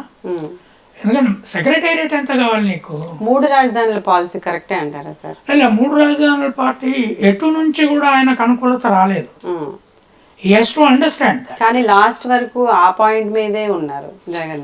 నేను అది నేను వైజాగ్లోనే ప్రమాణ స్వీకారం చేస్తాను అని అంటున్నప్పుడు ఈయన తప్పు ఆలోచిస్తున్నాడని అనిపించింది నాకు. అండ్ మరి ఆయన ఇతరులతో డిస్కస్ చేస్తాడా లేదా నాకు తెలియదు. అంటే అట్లా ఉన్న వ్యక్తి అయితే, ఇప్పుడు నాలాంటి వాళ్ళము చాలా నేను అంత స్ట్రాంగ్గా జగన్కు సపోర్ట్ చేసినంత స్ట్రాంగ్ గా ఏ రాజకీయ నాయకునికి ముఖ్యమంత్రిగా నేను సపోర్ట్ చేయాలి, నాకు అవసరం లేదు. కొన్ని పాలసీలు మీకు నచ్చాయని చెప్పారు, ఎడ్యుకేషన్ సిస్టమ్, తర్వాత వెల్ఫేర్ సిస్టమ్స్, దాని చాలా స్ట్రాంగ్ గా రాశాను, వాళ్ళ పత్రిక రాశాను. నాటువంటి వాళ్ళతో కనీసం ఫోన్ చేసి మాట్లాడొచ్చు కదా. మరి ఐలయ్య గారు ఇది నేను అనుకుంటున్నా, మీరు ఈ పాలసీ మీద మీకేమైనా అభిప్రాయం ఉందా? నువ్వు 10 మందితో మాట్లాడే ఒక నిర్ణయం తీసుకో. కొంత స్టడీ చేసే వాళ్ళు ఉంటారు, కొంతనేమో క్రిటికల్గా చూసే వాళ్ళు ఉంటారు. నేను పొగిడే వాళ్ళతోటే మాట్లాడితే కూడా కరెక్ట్ కాదు. రాహుల్ గాంధీని నేను ఫస్ట్ కలిసినప్పుడు నేను ఆయనకు నేరుగా చెప్పాను, మీరు నన్ను పిలిచారు, నేను వచ్చాను. మీరు రేపు ప్రధానమంత్రి అయినా, మీరు అధికారంలోకి వచ్చినా నేను పదవి జోలికి రాను. రెండవది, నేను చెప్పదలుచుకున్నా చెప్తా, వినదలుచుకుంటే మాట్లాడదాం, లేకపోతే I don't want to waste my time, you should not waste your time. Then he said, no, you don't call me Rahulji, you don't call me anything, I will call you Kancha, you call me Rahul. అట్లే మాట్లాడుకుంటాం. ఇప్పటికి కూడా అప్పుడప్పుడు whenever he needs, he calls me. నేను అనేది ఏంటి అంటే, ఆయన కాలు రాజకీయ సంబంధం ఇది కాదు, బీజేపీ మీదనో ఇంకెవరి మీదనో కుట్రలు పనడానికి మాట్లాడుకో, ఫిలాసఫీ మీద మాట్లాడు, ఏం చేయాలి. అట్లాగే జగన్ ఒకవేళ నాకు నా ఫోన్ నెంబర్ ఎందుకు దొరకదు నీకు, నీ పత్రికలో రాస్తున్నాను నేను. క్రిటికల్ టైంలో ఎవరు చేయనంత ఐడియాలజికల్ సపోర్ట్ ఎడ్యుకేషన్ మీద ఇచ్చాను. ఒక్కసారి ఈ 3 రాజకీయ ఇవి ఉన్నాయి, అమరావతి ఉంది, ఇక్కడ ఈ ప్రాబ్లం ఉంది అంటే నా అభిప్రాయం చెప్తాం. Whether you agree with me or not, that is a different question. You can take your own decision, but you listen and take the decision. నేను ఒక్కనే నాకు వచ్చిన ఆలోచన అనేది కూడా కరెక్ట్ కాదు. రెండవది, ఆయన వాలంటీర్ వ్యవస్థ పెట్టిన తర్వాత దాని నుంచి ఫలితాలు ఉన్నాయి, కానీ పార్టీ స్ట్రక్చర్ దెబ్బతిన్నది అనేది నాకు అనిపిస్తుంది. పార్టీ స్ట్రక్చర్ కూడా పనిచేయాలి కదా. నీకు ఎన్నికల్లో అల్టిమేట్గా పార్టీ స్ట్రక్చర్ గెలుస్తుంది. నన్ను చూసి ఓటేయండి, ఎమ్మెల్యేల పెద్ద సమస్య కాదు, ఎంపీల సమస్య కాదు, కరెక్ట్ ఆలోచన కాదు అది, రైట్? అందుకని ఈ ప్రాబ్లమ్స్ ఉన్నాయి. భారతదేశంలో ఒక రీజనల్ పార్టీ అవతల నేషనల్ పార్టీతో చంద్రబాబు ఒకప్పుడు బాగా తిట్టుకున్నోళ్ళు పోయి వాళ్ళ ఆల్మోస్ట్ కాళ్ళ మీద పడి వాళ్ళను దాంట్లోకి తన ఫోల్డ్లోకి తెచ్చుకొని ఎన్నికలకు దిగుతున్నాడన్న దశలో నన్న జగన్ బీజేపీతో ప్లాన్ చేసుకోవాల్సి ఉండేగా. ఉంటే బీజేపీ 2 పనులు చేస్తుందని ఇప్పుడు చర్చలో ఉంది. ఒకటి, ఎన్నికల్లో బాగా మొబిలైజ్ చేస్తున్నారు, డబ్బులు పంచుతున్నారు. రెండవది, ఏవిఎంలను కూడా వాళ్ళు మేనేజ్ చేస్తున్నారని ఉంది. వాళ్ళు నీ పక్కన ఉంటే నీకు అనుకూలంగా చేస్తారు. ఇలా హర్యానా రిజల్ట్ లో కూడా చర్చ అదే, చాలా దూరం కాంగ్రెస్ గెలుచుకుంటూ వచ్చింది, చివరికి బీజేపీకి మెజారిటీ వచ్చింది. ఎందుకు వచ్చింది అర్థమైతలేదు, ఎక్కడ ఏం చేస్తున్నారు. కనుక ఎత్తుగడలు లేకుండా అవతల ఎక్స్పీరియన్స్ నాయకుడు ఉన్నప్పుడు, తర్వాత కమ్యూనిటీస్ ఉన్నప్పుడు, కనుక ఇప్పటికీ నేను అనుకునేది Jagan policies are correct. Welfare system, ఈయన అమ్మఒడి ఇవ్వట్లేదు, తర్వాత వాళ్ళకు అనుకున్న ముసలి వాళ్ళ పెన్షన్ కూడా అనుకున్నట్టు పోవట్లేదు. సో ఆయన రెగ్యులర్గా ఆన్లైన్లో చేసిన ట్రాన్స్ఫర్స్ ఇప్పుడు నడుస్తలేవు. స్కూల్ ఎడ్యుకేషన్ మీద చర్చే లేదు, అంటే గ్రాడ్యువల్ గా దాన్ని డిస్మాంటిల్ చేస్తారు. ఎలా సార్ మరి? అంటే ఇప్పుడు ఏదైతే పేద బడుగు బలహీన వర్గాలు ఉంటాయో వాళ్ళకి ఇంగ్లీష్ మీడియం విద్య రావాలంటే ఇంత డబ్బు కట్టి ప్రైవేట్ స్కూళ్ళలో జాయిన్ చేయలేరు కదా. ఏదైతే అంబేద్కర్ పాలసీలు ఉన్నాయో వాళ్ళ చదువే కదా మెయిన్, వాళ్ళకి కావాలి. మునుపటి స్థాయికి నెట్టేస్తారు అంతే. మునుపటి స్థాయికి నెట్టి తెలుగులో చదువుకోండి, శ్రీ చైతన్య నారాయణలో ఇంటర్ చదవండి, మళ్ళీ తిరిగి డబ్బున్నోడికే సొసైటీలో అంతే. వాళ్ళకి కావాల్సిందే అది. డబ్బున్నోడే పోయి బయటికి వెళ్ళి చదువుకొని వస్తాడు. జగన్ ఇంగ్లీష్ మీడియం పెట్టడానికి చేసిన పోరాటం చాలా చారిత్రక పోరాటం. ఆయన వెంకయ్య నాయుడును బెదిరించి, రమణను బెదిరించి, చంద్రబాబు నాయుడును బెదిరించి, మొత్తము private sector school education, intermediate, private colleges వాళ్ళని ఎదిరించి ఈ దేశానికే మార్పు తెచ్చే పాలసీకి పోరాడాడు, పెట్టి చూపెట్టాడు. అయితే ఆయన బైజూ సిలబస్ తెచ్చాడు, సిబిఎస్ఈ పెట్టాడు. కొన్ని ప్యాకేజ్ తొందరగా ఇంట్రడ్యూస్ చేసినవి ఉండొచ్చు, ఓవర్ డోస్ అవి కూడా ఉండొచ్చు, పాసిబుల్.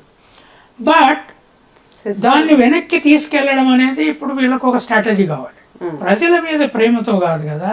జగన్ చేసిందేమో ఎడ్యుకేషన్ ఇచ్చిపోతా, నీకు ఆస్తిగా ఇస్తా, అది నీ మార్కు, ఆయన mark. That's a very remarkable thing. దాన్ని వీళ్ళు అది ఇవ్వకూడదు.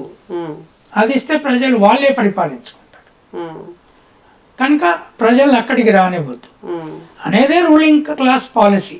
ఉమ్, జగన్ సహజంగానే రూలింగ్ క్లాస్ పాలసీకి వ్యతిరేకంగా వెళ్ళాడు. Um, it is against his own self also. ఉమ్, రేపు తన్ను మించిన రాజకీయ నాయకులు తన స్కూల్ విద్యార్థుల నుంచి ఎదుగుతారు. ఉమ్. అంత వయసులో ఉన్నాడు ఆయన. 20 ఏళ్ళు ఇంకా 25 ఏళ్ళు పరిపాలించవచ్చు కదా. అవును. కనుక నేను అనుకునేది ఏంటి అంటే రాజధాని విషయంలో జగన్ సీరియస్గా ఆలోచించాలి. ఉమ్, 3 రాజధానులు అనేది కర్నూలులో కోర్టు అనేది జడ్జిలు వ్యతిరేకించారు, లాయర్లు వ్యతిరేకించారు. ఉమ్, నాకు తెలుసు అది. అవును. అక్కడ పెడితే అది ఎంత దూరం అవుతుంది అని రాయలసీమ వాళ్ళు కూడా అక్కడ సెక్రటేరియట్ను వ్యతిరేకించారు. ఉమ్, వాళ్ళు ఈయనకు పెద్ద ఒరిగొరిగి వచ్చి ఓట్లు వేయలేదు. ఉమ్, రైట్. ఇక్కడ ఉంటే సరే ఇది సెంట్రల్లో ఉంది, కాస్ట్ సమస్యలు ఉన్నాయి ఇక్కడ, ఉమ్, ఒక కమ్యూనిటీ కంట్రోల్ చేస్తుంది, అది ఆ కమ్యూనిటీ బలంగా ఉన్నప్పుడే గెలిచావు కదా. అవును. ఆ గెలుపు ఓటు నువ్వు కాపాడుకుంటే చాలు, ఉమ్, ఎక్కడున్నా నువ్వు పరిపాలిస్తావు. అవును. ఆ కమ్యూనిటీ రోజువారీ వచ్చి నేను కూలగొట్టలేదు. ఉమ్, సో అందుకని నేను అనుకునేది ఏంటంటే ఇప్పుడు చంద్రబాబు నాయుడికి సమస్య బీజేపీ, పవన్ కళ్యాణ్. ఓకే, జగన్ కాదు. More than Jagan. ఉమ్, ఈ 5 ఏళ్లలోనే వాళ్ళు ఆల్టర్నేటివ్కు చూస్తున్నారు. ఉమ్, అంటే మోడీ అమిత్ షా ఆర్ఎస్ఎస్ పాలసీ ఏంటంటే పాత రూలర్స్ను కూలగొట్టి ఉమ్, కొత్తగా తాము నిర్మించిన రూలర్స్ అధికారంలోకి రావాలి ఉమ్, బీజేపీ ద్వారా. ఉమ్, పాత ముఖ్యమంత్రులు వీళ్ళందరూ పోవాలి. దాంట్లో కొంత వాళ్ళు ఓబీసీలకు ఉమ్, ఇంతకుముందు అధికారంలోకి రాని వాళ్ళకు అధికారం ఇవ్వడానికి సిద్ధంగా ఉన్నారు. అవును. అందుకే ఇప్పుడు హర్యానాలో ఓబీసీ ముఖ్యమంత్రి ఉన్నాడు, ఆయనకు కొంత అనుకూలత వచ్చి ఉండవచ్చు. అవును. అక్కడ మిగతా వాళ్ళేమో జాట్లు కాంగ్రెస్లో. ఉమ్, కనుక బీజేపీ ఆలోచన ఏంటి అంటే పాత ముఖ్యమంత్రుల్ని, ఉమ్, పాత రీజనల్ పార్టీలను దెబ్బతీసి ఉమ్, కాంగ్రెస్ ఒకప్పుడు 67 వరకు ఉన్నట్లు తను దేశం మొత్తాన్ని పరిపాలించే పార్టీగా మారాలి. బీజేపీ. అట్లా ఈ పవన్ కళ్యాణ్ లాంటి వాళ్ళని వాళ్ళకు తీసేసుకుంటే ఈజీ. ఆయన ఏషం ఏమన్నా అది వేస్తాడు. సినిమాలో వేసి వచ్చినోడు. ఉమ్, నువ్వు ఒకరోజు పసుపు వేసుకో అంటే వేసుకుంటాడు, ఒకరోజు సనాతన ధర్మానం అంటే అంటాడు, ఇంకో రోజు ఎక్కడికో పోయి ఒక పూజ చేసి రమ్మంటే చేసి వస్తాడు. ఏంటి సార్ అసలు ఈ సనాతన ధర్మం అసలు ఆ మీనింగ్ అంటే సనాతన ధర్మం అంటే వాళ్ళు అనేది ఏంటి అంటే వేదాలు, ఉపనిషత్తులు, రామాయణ మహాభారతాలు సిద్ధాంతాలపై ఈ వ్యవస్థ నడపాలి. అంటే కుల వ్యవస్థ ఉన్నట్లు ఉండాలి. అది నిర్మూలించమని మొత్తుకుంటూ ఉన్నారు గత కొన్ని సంవత్సరాల నుంచి. ఇప్పుడు అది ద్రవిడ ఉద్యమానికి ప్రాబ్లము, అంబేద్కర్ ఐట్లకు ప్రాబ్లము, పూలే ఐట్లకు ప్రాబ్లము. వాళ్ళు సనాతన ధర్మం అనగానే మాకు అర్థమవుతుంది. అంటే ఏంది, శూద్రులాగానే ఉండమంటున్నారు. ఇప్పుడు నేను ఒక్క విషయం ఆర్ఎస్ఎస్ని చాలా కాలంగా అడుగుతున్నా, మీరు మనమంతా హిందువులం అని అంటున్నారు కదా, అన్ని కులాలోళ్ళు, ముస్లింలు కాని వాళ్ళు, క్రిస్టియన్లు కాని వాళ్ళు, సిక్కులు కాని వాళ్ళు హిందువులు అంటున్నారు కదా, మరి వాళ్ళందరి పిల్లలు తిరుపతి గుడిలో పూజారులు అవ్వడానికి స్కూల్ తెరవండి, కాలేజ్ తెరవండి, కులం అడగకండి, అడ్మిషన్లు ఇవ్వండి. ఏ సర్టిఫికేట్ ఎంతవరకు చదువుకోవాలనో అంతవరకు ఎవరికి మార్కులు వస్తాయి, ఇంటర్వ్యూలు పెట్టి పూజారిని అపాయింట్ చేయండి, కులం చూడకండి. ఇప్పుడు ఒక్క బ్రాహ్మణులకే ఎందుకు ఇస్తున్నారు? రైట్, ఓకే, మీరు వెజిటేరియనే కావాలని ఆ పిల్లల్ని వెజిటేరియన్ ట్రైన్ చేస్తారు కదా. మీరు అడ్మిషన్ ఓపెన్ చేయండి, ఎన్ని లక్షల మంది క్యూ కట్టి వస్తారు. ఎందుకంటే అక్కడ పైసలు ఉన్నాయి. ఆ దేవుని దగ్గర రోజుకు 3-4 కోట్లు వచ్చే దేవుని దగ్గర డబ్బులు ఉండవా? ప్రజలు రారా, పిల్లలు చదువుకోరా? సో అది చెయ్యరు. అక్కడ బ్రాహ్మణ పూజారులే ఉండాలి. అంటే ఏంటి, శూద్రులుగా ఉండాలి, దళితులుగా ఉండాలి, ఆదివాసులుగా ఉండాలి, స్త్రీలుగా ఉండాలి. అయితే ఇప్పుడు కంగనా రనౌత్ లాంటి వాళ్ళని ఏం చేస్తారో అనే సమస్య. ఆమె ఇప్పుడు కొత్త అవతారం ఎత్తింది. ఇక్కడ జై శ్రీరామ్ ఉంటుంది, అక్కడ శ్రీవాదం ఉంటుంది. వాళ్ళ ఫ్యామిలీ సంస్కృతికి వ్యతిరేకంగా పోయి సినిమాలలో చేరింది, అక్కడ పురుషాహంకారానికి వ్యతిరేకంగా పోరాటాలు చేసింది, అన్నీ ఉన్నాయి ఆమెలో. సో ఇప్పుడు వాళ్ళని అకామిడేట్ చేస్తున్నారు, ఒకప్పుడు చేయలే వాళ్ళు. కనుక నేను అనుకునేదంటే బీజేపీకి ఒక స్ట్రాటజీ ఉంది. వాళ్ళు కొంత మారుతున్నారు, కొంతనేమో సిద్ధాంతపరంగా వ్యవస్థను బ్రాహ్మణులు, కాయస్థులు, వైశ్యులు, క్షత్రియులు వీళ్ళ చేతిలోనే ఉండే వ్యవస్థ నిర్మించుకుంటున్నారు. రేపు పవన్ కళ్యాణ్ ముఖ్యమంత్రిని చేస్తారమ్మా, ఆయన ఏం చేస్తాడు? రామ్ మాధవ్ ఏం చెప్తే అది చేస్తాడు. ఏ ఫైల్ మీద సంతకం పెట్టామంటే ఆ ఫైల్ మీద సంతకం పెడతాడు, అంతే. చంద్రబాబు నాయుడు అది చేయడు కదా, జగన్ అది చేయడు కదా. కనుక జగన్కు వాళ్ళు ఏంటి అంటే ఈ క్రిస్టియానిటీ అనేది కొంత అదనంగా చూపి ఆయన నీకు లేవకుండా చేయాలి అని. కానీ అనుకునేది ఆంధ్ర ప్రజలు నమ్మట్ల. ఓకే సరే, ఆంధ్ర ప్రజలు ఆయన ఏం చేశాడో చూస్తారు, ఆయన ఏమి ఇచ్చాడో గుర్తుంటుంది, 5 ఏళ్ళు చేసిన మంచి ఏదైతే మంచి గుర్తుంటుంది.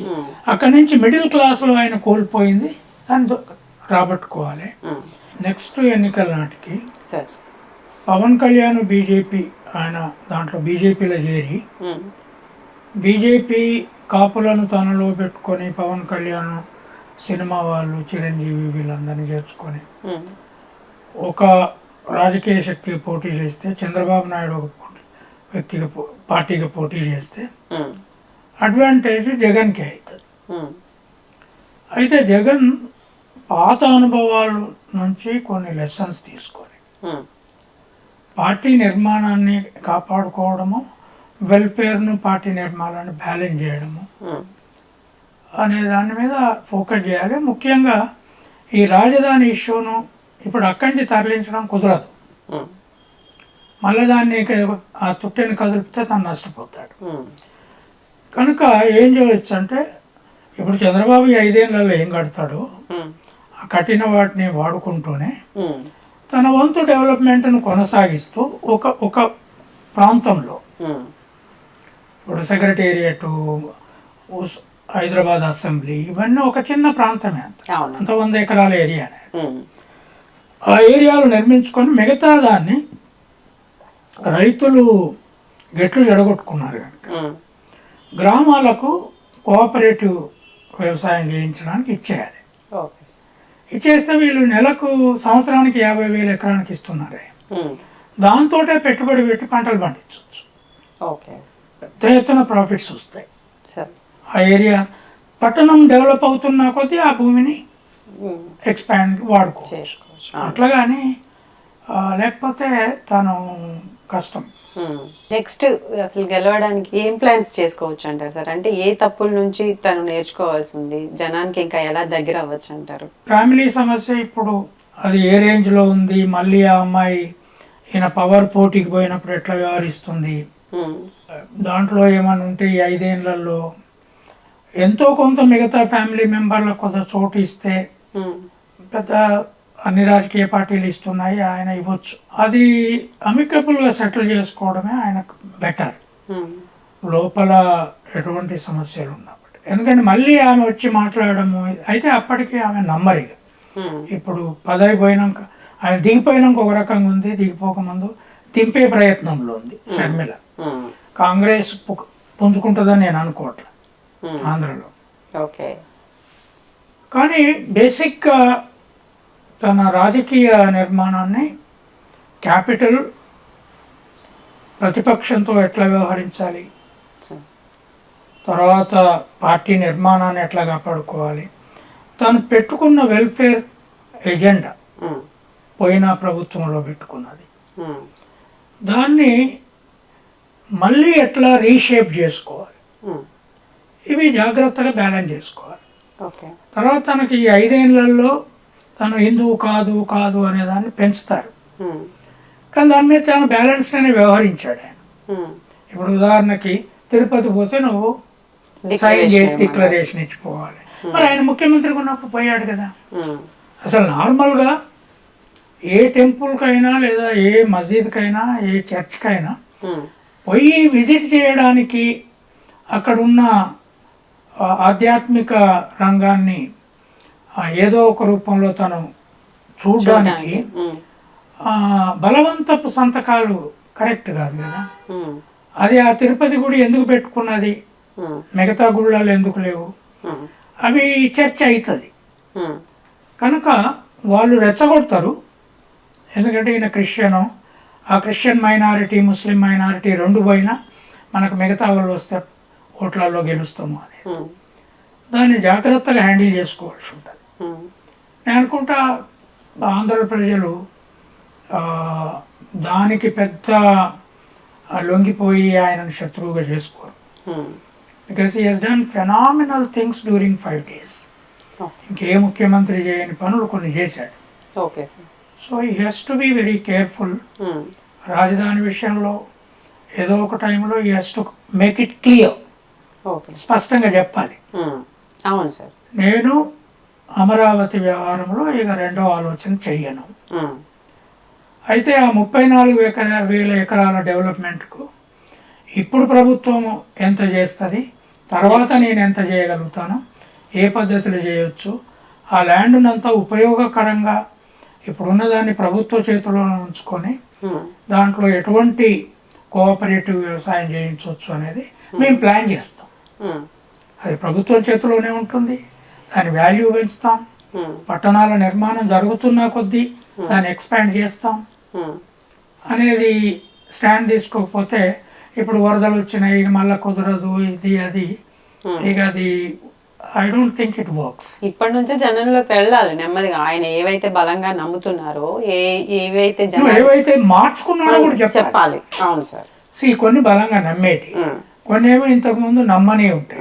అది ఇంకో పాలసీ ఉందని ఆ పాలసీని నేను మార్చుకున్నా అని చెప్పాలి కదా. అవును, ఖచ్చితంగా. బీజేపీని మోడీని చంద్రబాబు తిట్టినంత ఎవరు తిట్టలే. నేను మార్చుకున్నా అని పోయి చేతులు పట్టుకున్నాడు కదా అవసరాన్ని బట్టి. మోడీ కూడా ఆయన అవసరానికి ఈయన దగ్గరికి వచ్చి కూర్చున్నాడు కదా. రాజకీయాల్లో ఒకసారి కిందికి వస్తావు, తప్పలేదు. ఒకటి ఉంది కదా సార్, శాశ్వత శత్రువులు ఉండరు, శాశ్వత మిత్రులు ఉండరు. So Jagan has to work in absolute balance in the next 4.5 years. తర్వాత he has to be very very clear that party స్ట్రక్చర్ను డిస్టర్బ్ వీక్ చేయొద్దు. తర్వాత అమరావతి విషయంలో జుడిషియరీ కూడా ఒప్పుకోదు. తర్వాత ఇక అది అనవసరపు issue. After 15 years it becomes a non issue. Capital is capital.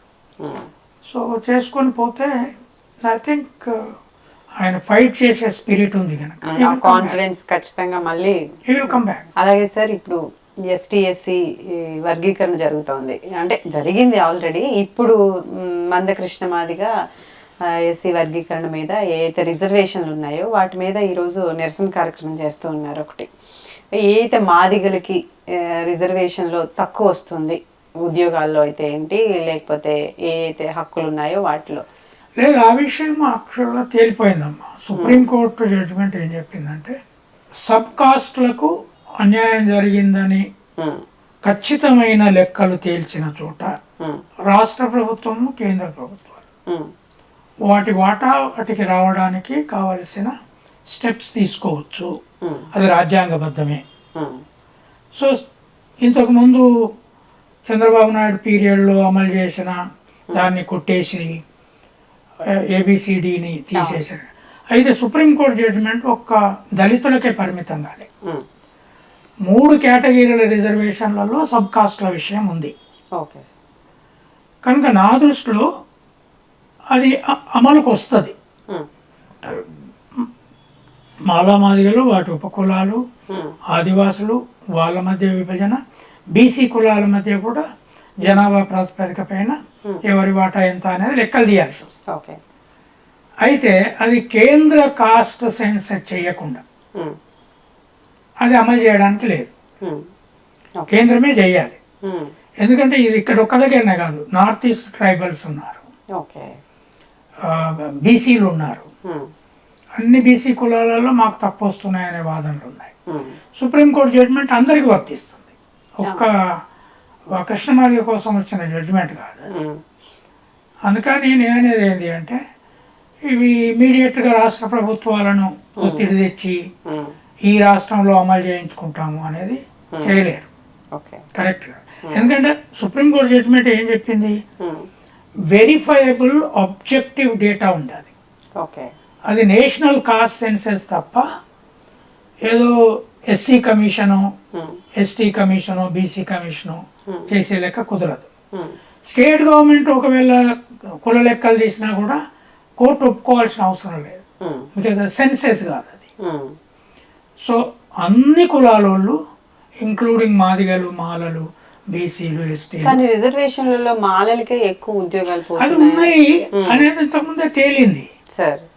కానీ దాన్ని అమలు చేయాలంటే ఎట్లా ఏబిసిడి చేయాలన్నా ఇంకోటి చేయాలి, ఏ లెక్కల ప్రకారం చేస్తాం. జనాభా ప్రాతిపదికన చూస్తే మాదిగలు ఎక్కువ ఉన్నారు కదా సార్ జనాభా తెలంగాణలో. ఏది జనాభా లెక్కలు ఇవి, కులాల లెక్కలు లేవు కదా. జనరల్ ఎస్సీ లెక్కలు ఉన్నాయి. అవును. అప్పుడు చంద్రబాబు నాయుడు రామచంద్రరావు కమిషన్ వేసి శాంపుల్ స్టడీ చేయించాడు. ఓకే. మాదిగలు 7%, మాలలు 6%, ఉపకులాలు ఒక్కొక్క % ఏదో అన్నారు. ఇప్పుడు అది కుదరదు, అది it's not valid. So Narendra Modi ప్రభుత్వమే కాస్ట్ సెన్సస్ చేసినాక అందరి లెక్కలు క్లియర్గా వస్తాయి. ఓకే. తెలంగాణలో మాదిగలు ఎంత, ఆంధ్రలో ఎంత, మాలలు ఎంత, వాళ్ళ ఉద్యోగాలు ఎంత ఉన్నారు, అప్పుడు లెక్కలు తీయవచ్చు కూర్చొని. అంతవరకు దాన్ని అమలు చేయడం ఏ రాష్ట్ర ప్రభుత్వం నుంచి కాదు. రాహుల్ గాంధీ ఒక దళితుడు ఇంటికి వెళ్ళి భోజనం చేసి వచ్చారు, కానీ పేపర్లు, టీవీలు మాత్రం అదే పనిగా అంటే ఒక దళితుడు దళితుడు దళితుడు ఆయన ఇంటికి వెళ్ళి నేను భోజనం చేసి వచ్చాడని దాన్నే హైలైట్ చేశాయి ఆ వర్డ్ని. అంటే ఎలా చూడొచ్చు అంటారు? ఆయన ఇంతకుముందు కూడా ఉత్తరప్రదేశ్లో అధికారంలో ఉండగా చేశాడు. అవును. చాలా చోట్ల పాదయాత్రలో చేశాడు. అగ్రకులం వాళ్ళ ఇంటికి వెళ్ళి భోజనం చేస్తే అంత చెప్పరు. అది బీజేపీ మీడియా కావాలని చేస్తుంది. కలిసి మాట్లాడాను ఆయన, నేను వేదికల మీద ఉపన్యాసాలు ఇచ్చినాం కదా. He doesn't have caste feelings or caste approach. ఆయన ఏదో నేను బ్రాహ్మణ్ అని చెప్పుకున్నారు కానీ కాస్ట్ స్ట్రక్చర్ కూడా లేదు వాళ్ళకి. కనుక అది బీజేపీ వాళ్ళు ఏంటి అంటే ఆయనకు ఎన్నికల ఫలితాలు రాకుండా చూసే ప్రయత్నం అది. ఆయన క్యాజువల్గా వెళ్ళి తిని ఉంటాడు. ఒక మాదిగా చెప్పులు కుట్టే అతని దగ్గర పోయి చెప్పులు కూడా కుట్టాడు. తర్వాత ఇంకో దోబి ఇంటికి వెళ్తాడు, లేదా కుండల దగ్గరికి పోయి చెప్పి ఆ వృత్తులు, తర్వాత వాటి చుట్టూ ఉన్నదాన్ని కాస్ట్ స్ట్రక్చర్ని వీకెండ్ చేయాలనే దాంట్లో ఒక తాత్విక పునాది నుంచి చేస్తున్నాడు ఆయన. దానికి ఈ రకమైన ప్రచారం ఐ థింక్ మీనింగ్లెస్. అది పెద్ద వర్కౌట్ అవుతుందని కూడా నేను అనుకోవట్లే. అలాగే సార్, ఇప్పుడు తెలంగాణ వచ్చి 10 సంవత్సరాలు అవుతుంది. ఇది కరెక్ట్గానే అంటే ఈ సూటబుల్ స్టేట్గా ఉందంట అనుకోవచ్చు. మీ అభిప్రాయం ఏంటి సార్ దీని మీద? రాష్ట్ర విభజనకు నేను మొదలు వ్యతిరేకంగా ఉన్నాను. దానికి కారణం ఏంటి అంటే సీ కోస్ట్ లేని రాష్ట్రం అవుతుంది. రెండవది ఇక్కడ కూడా భూస్వామ్య వర్గాలే అధికారంలోకి వస్తాయి. డెఫినెట్గా చిన్న రాష్ట్రం కనుక నీటి వనరులు పెరిగినాయి. తర్వాత అంతకుముందు ధనం లేని కులాలు కొన్ని ధనవంతులకు వచ్చినాయి. ఉదాహరణకి వెలుమల ఆనాడు పెద్దగా ఆస్తులు ఉన్నోళ్ళు కాదు. గత 10 ఏళ్లలో చంద్రశేఖరరావు పీరియడ్లో బాగా ఆస్తులు సంపాదించుకున్నారు. సరే, ఇప్పుడు కాంగ్రెస్ వచ్చిన తర్వాత రెడ్లు గణనీయమైన పవర్లో ఉన్నారు. బీసీలు, ఎస్సీలు తమకు ఏమి వస్తుంది దొరకట్లేదు కదా అనే ఆలోచనలో ఇక్కడ కూడా ఉన్నారు. రాష్ట్రం విడిపోయిన తర్వాత వచ్చిన ఫలితాలలో నాకు కనపడేది అనుకోకుండా వచ్చింది. జగన్ వచ్చిన ఫలితం స్కూల్ ఎడ్యుకేషన్లో వచ్చిన మాట. ఇక్కడ కూడా ఇంగ్లీష్ మీడియం పెట్టారు. కొంత స్కూల్ ఎడ్యుకేషన్ ఇంప్రూవ్మెంట్ మొదలైంది. అక్కడ అంత లేదు కానీ మొదలైంది. తర్వాత ఇన్ఫ్రాస్ట్రక్చర్లో సరే వాళ్ళు ఎంత తిన్నారు ఎంత తినలేదన్నా ఒక సెక్రటేరియట్కి ఒక ఫార్మేట్ వచ్చింది. కొంత సింబల్స్ మారినాయి. ఇప్పుడు ఉదాహరణకి సమైక్య ఆంధ్రప్రదేశ్లో విమెన్స్ యూనివర్సిటీకి చాకలైలమ్మ పేరు పెట్టడం అనేది సాధ్యమయ్యే పని కాదు. అది నేను అడగగానే ముఖ్యమంత్రి డిక్లేర్ చేశాడు, పెట్టాడు. తర్వాత ఇట్లా అంటే ఆనాడు సమైక్య ఆంధ్రప్రదేశ్లో బ్రాహ్మణిజం కంట్రోల్ కొద్దిగా ఎక్కువ ఉండేది. వాళ్ళ ఆంధ్రుల కంట్రోల్ కూడా కొంత ఎక్కువ ఉండేది. కానీ అయినా నేను ఎందుకు విడిపోవద్దన్నానంటే ఆనాటికి వాళ్ళకి అడ్వాంటేజ్ ఉంది, ఇంగ్లీష్ ఎడ్యుకేషన్ ఎక్కువ ఉంది, ఈ రాష్ట్రం మేము వెనుకబడి ఉంది, వాళ్ళతో పాటు మేము కొంత అడ్వాన్స్ అవుతాము. రెండవది ఇక్కడ ఫ్యూడల్స్ చాలా నెగటివ్గా ఉన్నారు అనేది. సో ఇప్పుడు నేను అనుకునేది ఏంటంటే ఓకే విడిపోయింది, కలిసే సమస్య లేదు. మాకు సీ కోస్ట్ రాదు, ఈ రాష్ట్రానికి రాదు, కనుక దీన్ని డెవలప్ చేసుకోవాలి. దీన్ని డెవలప్ చేసుకోవాలంటే ఎడ్యుకేషనే కీలకమైంది. దాంట్లో ఇప్పుడు కాంగ్రెస్ ఈ 6 గ్యారంటీలు ఇచ్చిన తర్వాత వాళ్ళు కూడా వాటిని ఫుల్ఫిల్ చేసుకునే స్ట్రగుల్లో ఉన్నారు. ఎకానమీ అందుకు అంత అనుకూలంగా లేదు. రాష్ట్రాలు విడిపోయినాక కొన్ని రంగాల్లో అభివృద్ధి విసులుబాటు కొంత పెరిగింది. దాంట్లో 2 చిన్న గవర్నమెంట్లు, చిన్న రీచ్, ఎక్కువ ఈ జిల్లాలు చాలా ఎక్కువ చేశారు. యాక్చువల్గా తెలంగాణలో 33 అక్కర్లేదు, అడ్మినిస్ట్రేషన్ చాలా. కానీ 10కి బదులు ఒక 15, 16, 20 లోపు చేసి ఉంటే ఓకే, కొంత అడ్మినిస్ట్రేటివ్ వైబిలిటీ పెరిగేది. అక్కడ కూడా కొంత పెంచారు, జగన్ కూడా మార్చాడు అది. So there is a possibility for development. ఇప్పుడు ఇక్కడ ఒక పార్టీ గవర్నెన్స్లో ఉంది, అక్కడ ఒక పార్టీ కొంత కాంపిటీషన్ కూడా ఉంటుంది. కనుక ప్రజల జీవితంలో తెలంగాణలో కొంత మార్పు కనపడుతుంది. మీ బాల్యంలో ఏదన్నా అంటే మీరు బాగా అవమానించిన ఒక సంఘటన ఏదైనా? నేను స్కూల్కు 6వ తరగతి మా ఊళ్ళో లేదు, 5వ తరగతి అయినాక గూడూరు పోయాను. అక్కడ అంతా దొరలు. ఓ రోజు కుల సర్టిఫికెట్ కోసం సమితి ఆఫీసు పోయాను. అక్కడ దొర అపాయింట్మెంట్, టీచర్లు అపాయింట్ చేసి వాళ్ళని 6గురో 7గురో ఉన్నారు వాళ్ళ ఊరికి. వాళ్ళకి చెప్తున్నాడు, అరే మీరు పాఠాలు చెప్పొద్దు, పాఠాలు చెప్తే ఆ పిల్లగాని చదువుకున్నాక మాకు జీతాలు ఎవరు ఉంటారు, మాకు పాలేరులు ఎవరు ఉంటారు, మీరు జీతాలు తీసుకొని ఇంటిలో పోండి, లేదా మాకు వ్యవసాయ పనులు చూడండి. ఓపెన్ గా చెప్పారు. ఓపెన్, నేను వింటూనే ఉన్నా. తర్వాత అక్కడి నుంచి నేను 8వ తరగతికి నర్సంపేట తాలూకాకు హై స్కూల్ పోయినా. మా బ్రదర్ ఇంకా అక్కడే ఉన్నాడు, ఆయన మంచి స్పోర్ట్స్ పర్సన్. సో పోయి నేను అడ్మిషన్ కావాలని అడిగితే హెడ్ మాస్టర్ బి సెక్షన్లో అడ్మిషన్ ఇచ్చాడు నాకు. B section class teacher, Hindi teacher, ఆయన పేరు నరసింహారావు. పోయి నా స్లిప్ ఇచ్చిన. ఆ స్లిప్ చూసి మళ్ళీ ఎన్ని పేరు ఐలయ్య, అరే నిన్నెందుకు పంపింటారు నా క్లాస్కు, ఈ ఐలుగాడు ఎల్లిగాడు పుల్లిగాడు వచ్చింది అంతా నా క్లాస్కి, మీకు ఏం చదువు వస్తుందని, ఏదో బర్ల కాసుకోక ఇదంతా ఎందుకు వస్తున్నారు మీరు, నా క్లాసులో వద్దుపో అన్నాడు. నేను ఏడ్చుకుంటే మళ్ళీ హెడ్ మాస్టర్ దగ్గర పోయినా, 8th క్లాస్లో. సార్ అడ్మిషన్ ఇస్తలేరు సార్ నాకు. సర్లే నేను లంచ్ టైంలో మాట్లాడతానని లంచ్ టైంలో ఏదో నచ్చ చెప్పాడు. ఆ రోజు నా బాధ ఏంది అసలు, నువ్వు నాకు ముఖం నిండా అమ్మ తల్లి ఇంతంత పక్కగా ఉండేది. అరే ఎల్లిగానికి మల్లిగానికి పుల్లిగానికి ఇలయ ఏందిరా మీరంటే అని అడ్మిషన్ రాసింది. వెనక బెంచ్లో కూర్చునేది. ఆ టీచర్ ఉన్నంతసేపు నాకు భయమే కదా. అవును. అయిపోయినాక 3 నెలల పరీక్ష జరిగింది. పరీక్షలు రాసినాక అరే ఐలుగా నిలబడరా అన్నాడు. ఆ పేపర్లను పట్టుకొచ్చాడు. నాకు వణుకుతుంది, నిలబడ్డా. మంచిగా రాసినప్పుడు ఫస్ట్ వచ్చినావు నువ్వు అన్నాడు. హ్యాపీగా అనిపించింది సార్. ఫస్ట్ వచ్చినావు నువ్వు అన్నాడు. ఇక నేను భుజాలు ఎగిరేయాలన్నా లేకపోతే ఏం చేయాలి అసలు. ఆ గ్రేట్నెస్ అంటే ఒక టీచర్ వద్దని మళ్ళీ అది పొగుడుతా ఉంటే చాలా హ్యాపీగా, ఆనెస్ట్ గా దిద్దినట్టున్నాడు. అది లేచి నిలబెట్టి బాగా రాసిన వాళ్ళు ఫస్ట్ వచ్చినావు నువ్వు అన్నాడు. అంటే అని నవ్వుకొని కూర్చున్నా. అంటే ఇది తర్వాత ఇట్లాంటి అనుభవాలు. నేను ఉస్మానియా యూనివర్సిటీలో లెక్చరర్ ఇంటర్వ్యూకి పోయినా, ఎంఏ అయిపోయినాక. పోతే ఆ గేట్ దగ్గర, ఆర్ట్స్ కాలేజ్ చాలా పెద్ద కాలేజ్ కదా, ఆ గేట్ దగ్గర ఒక ప్రొఫెసర్ ఉన్నాడు. ఓ నువ్వు ఇంటర్వ్యూకి పోయినావట కదా అన్నాడు. అవును పోయినా. ఓ నీకు ఉద్యోగం కూడా వచ్చిందట కదా అన్నాడు. అరే నీకెట్టా తెలుసు సార్ అది, నేనైతే పోయినా, రావాలనే కదా సార్ పోయినా అంటే. వస్తే ఏం చేస్తావు, ఇక ఐలయ్య పుల్లయ్య మల్లయ్యలు పాఠాలు చెప్పే రోజులు వచ్చినాయా, యూనివర్సిటీలు బాగుపడతాయా, ఇది అంటే నా పేరుతోటి, నా పేరు నా అవతారము, నాకు పెద్ద గుడ్డలు కూడా లేవా అన్నాడు. అందుకే నేను అంబేద్కర్ వేసినట్టు కసితోటి కోట వేసుకుంటా. నేను ఆయన కొంచెం ఇంగ్లీష్లోనే మాట్లాడుతున్నాను, సరిగా వచ్చే ఇంగ్లీష్ కూడా కాదు. నాకు అప్పటికే మంచి ఇంగ్లీష్ వచ్చు, ఆయనకు తెలియదు. నేను చాలా బ్రిటిష్ ఇంగ్లీష్లో చెప్పిన ఆయన, నేను ఐ టాట్ షీప్.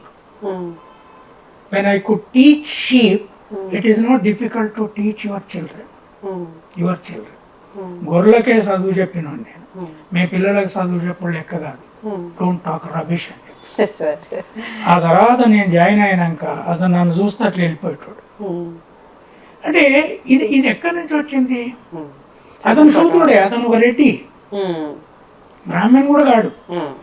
అంటే నా పేరు నరసింహారెడ్డి, అంటే చాలా పెద్ద. నా పేరు అంటే నరసింహ, నరుని లోపల సింహం ఉంటే పెద్ద, అయ్యా ఉంటే దున్నేటోడు, ఒక ఆశటోడు, వాడు చిన్నోడు, చదువు రానోడు అవుతాడు. ఇది అవమానం కదా.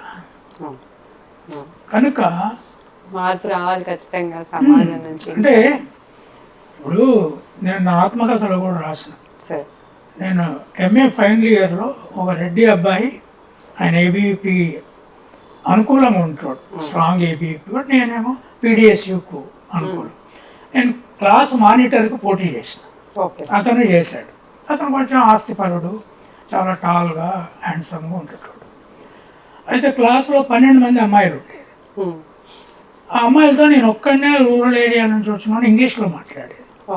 వాళ్ళు నాతో మాట్లాడేది, సబ్జెక్టు కావాలంటే చెప్పేది నేను.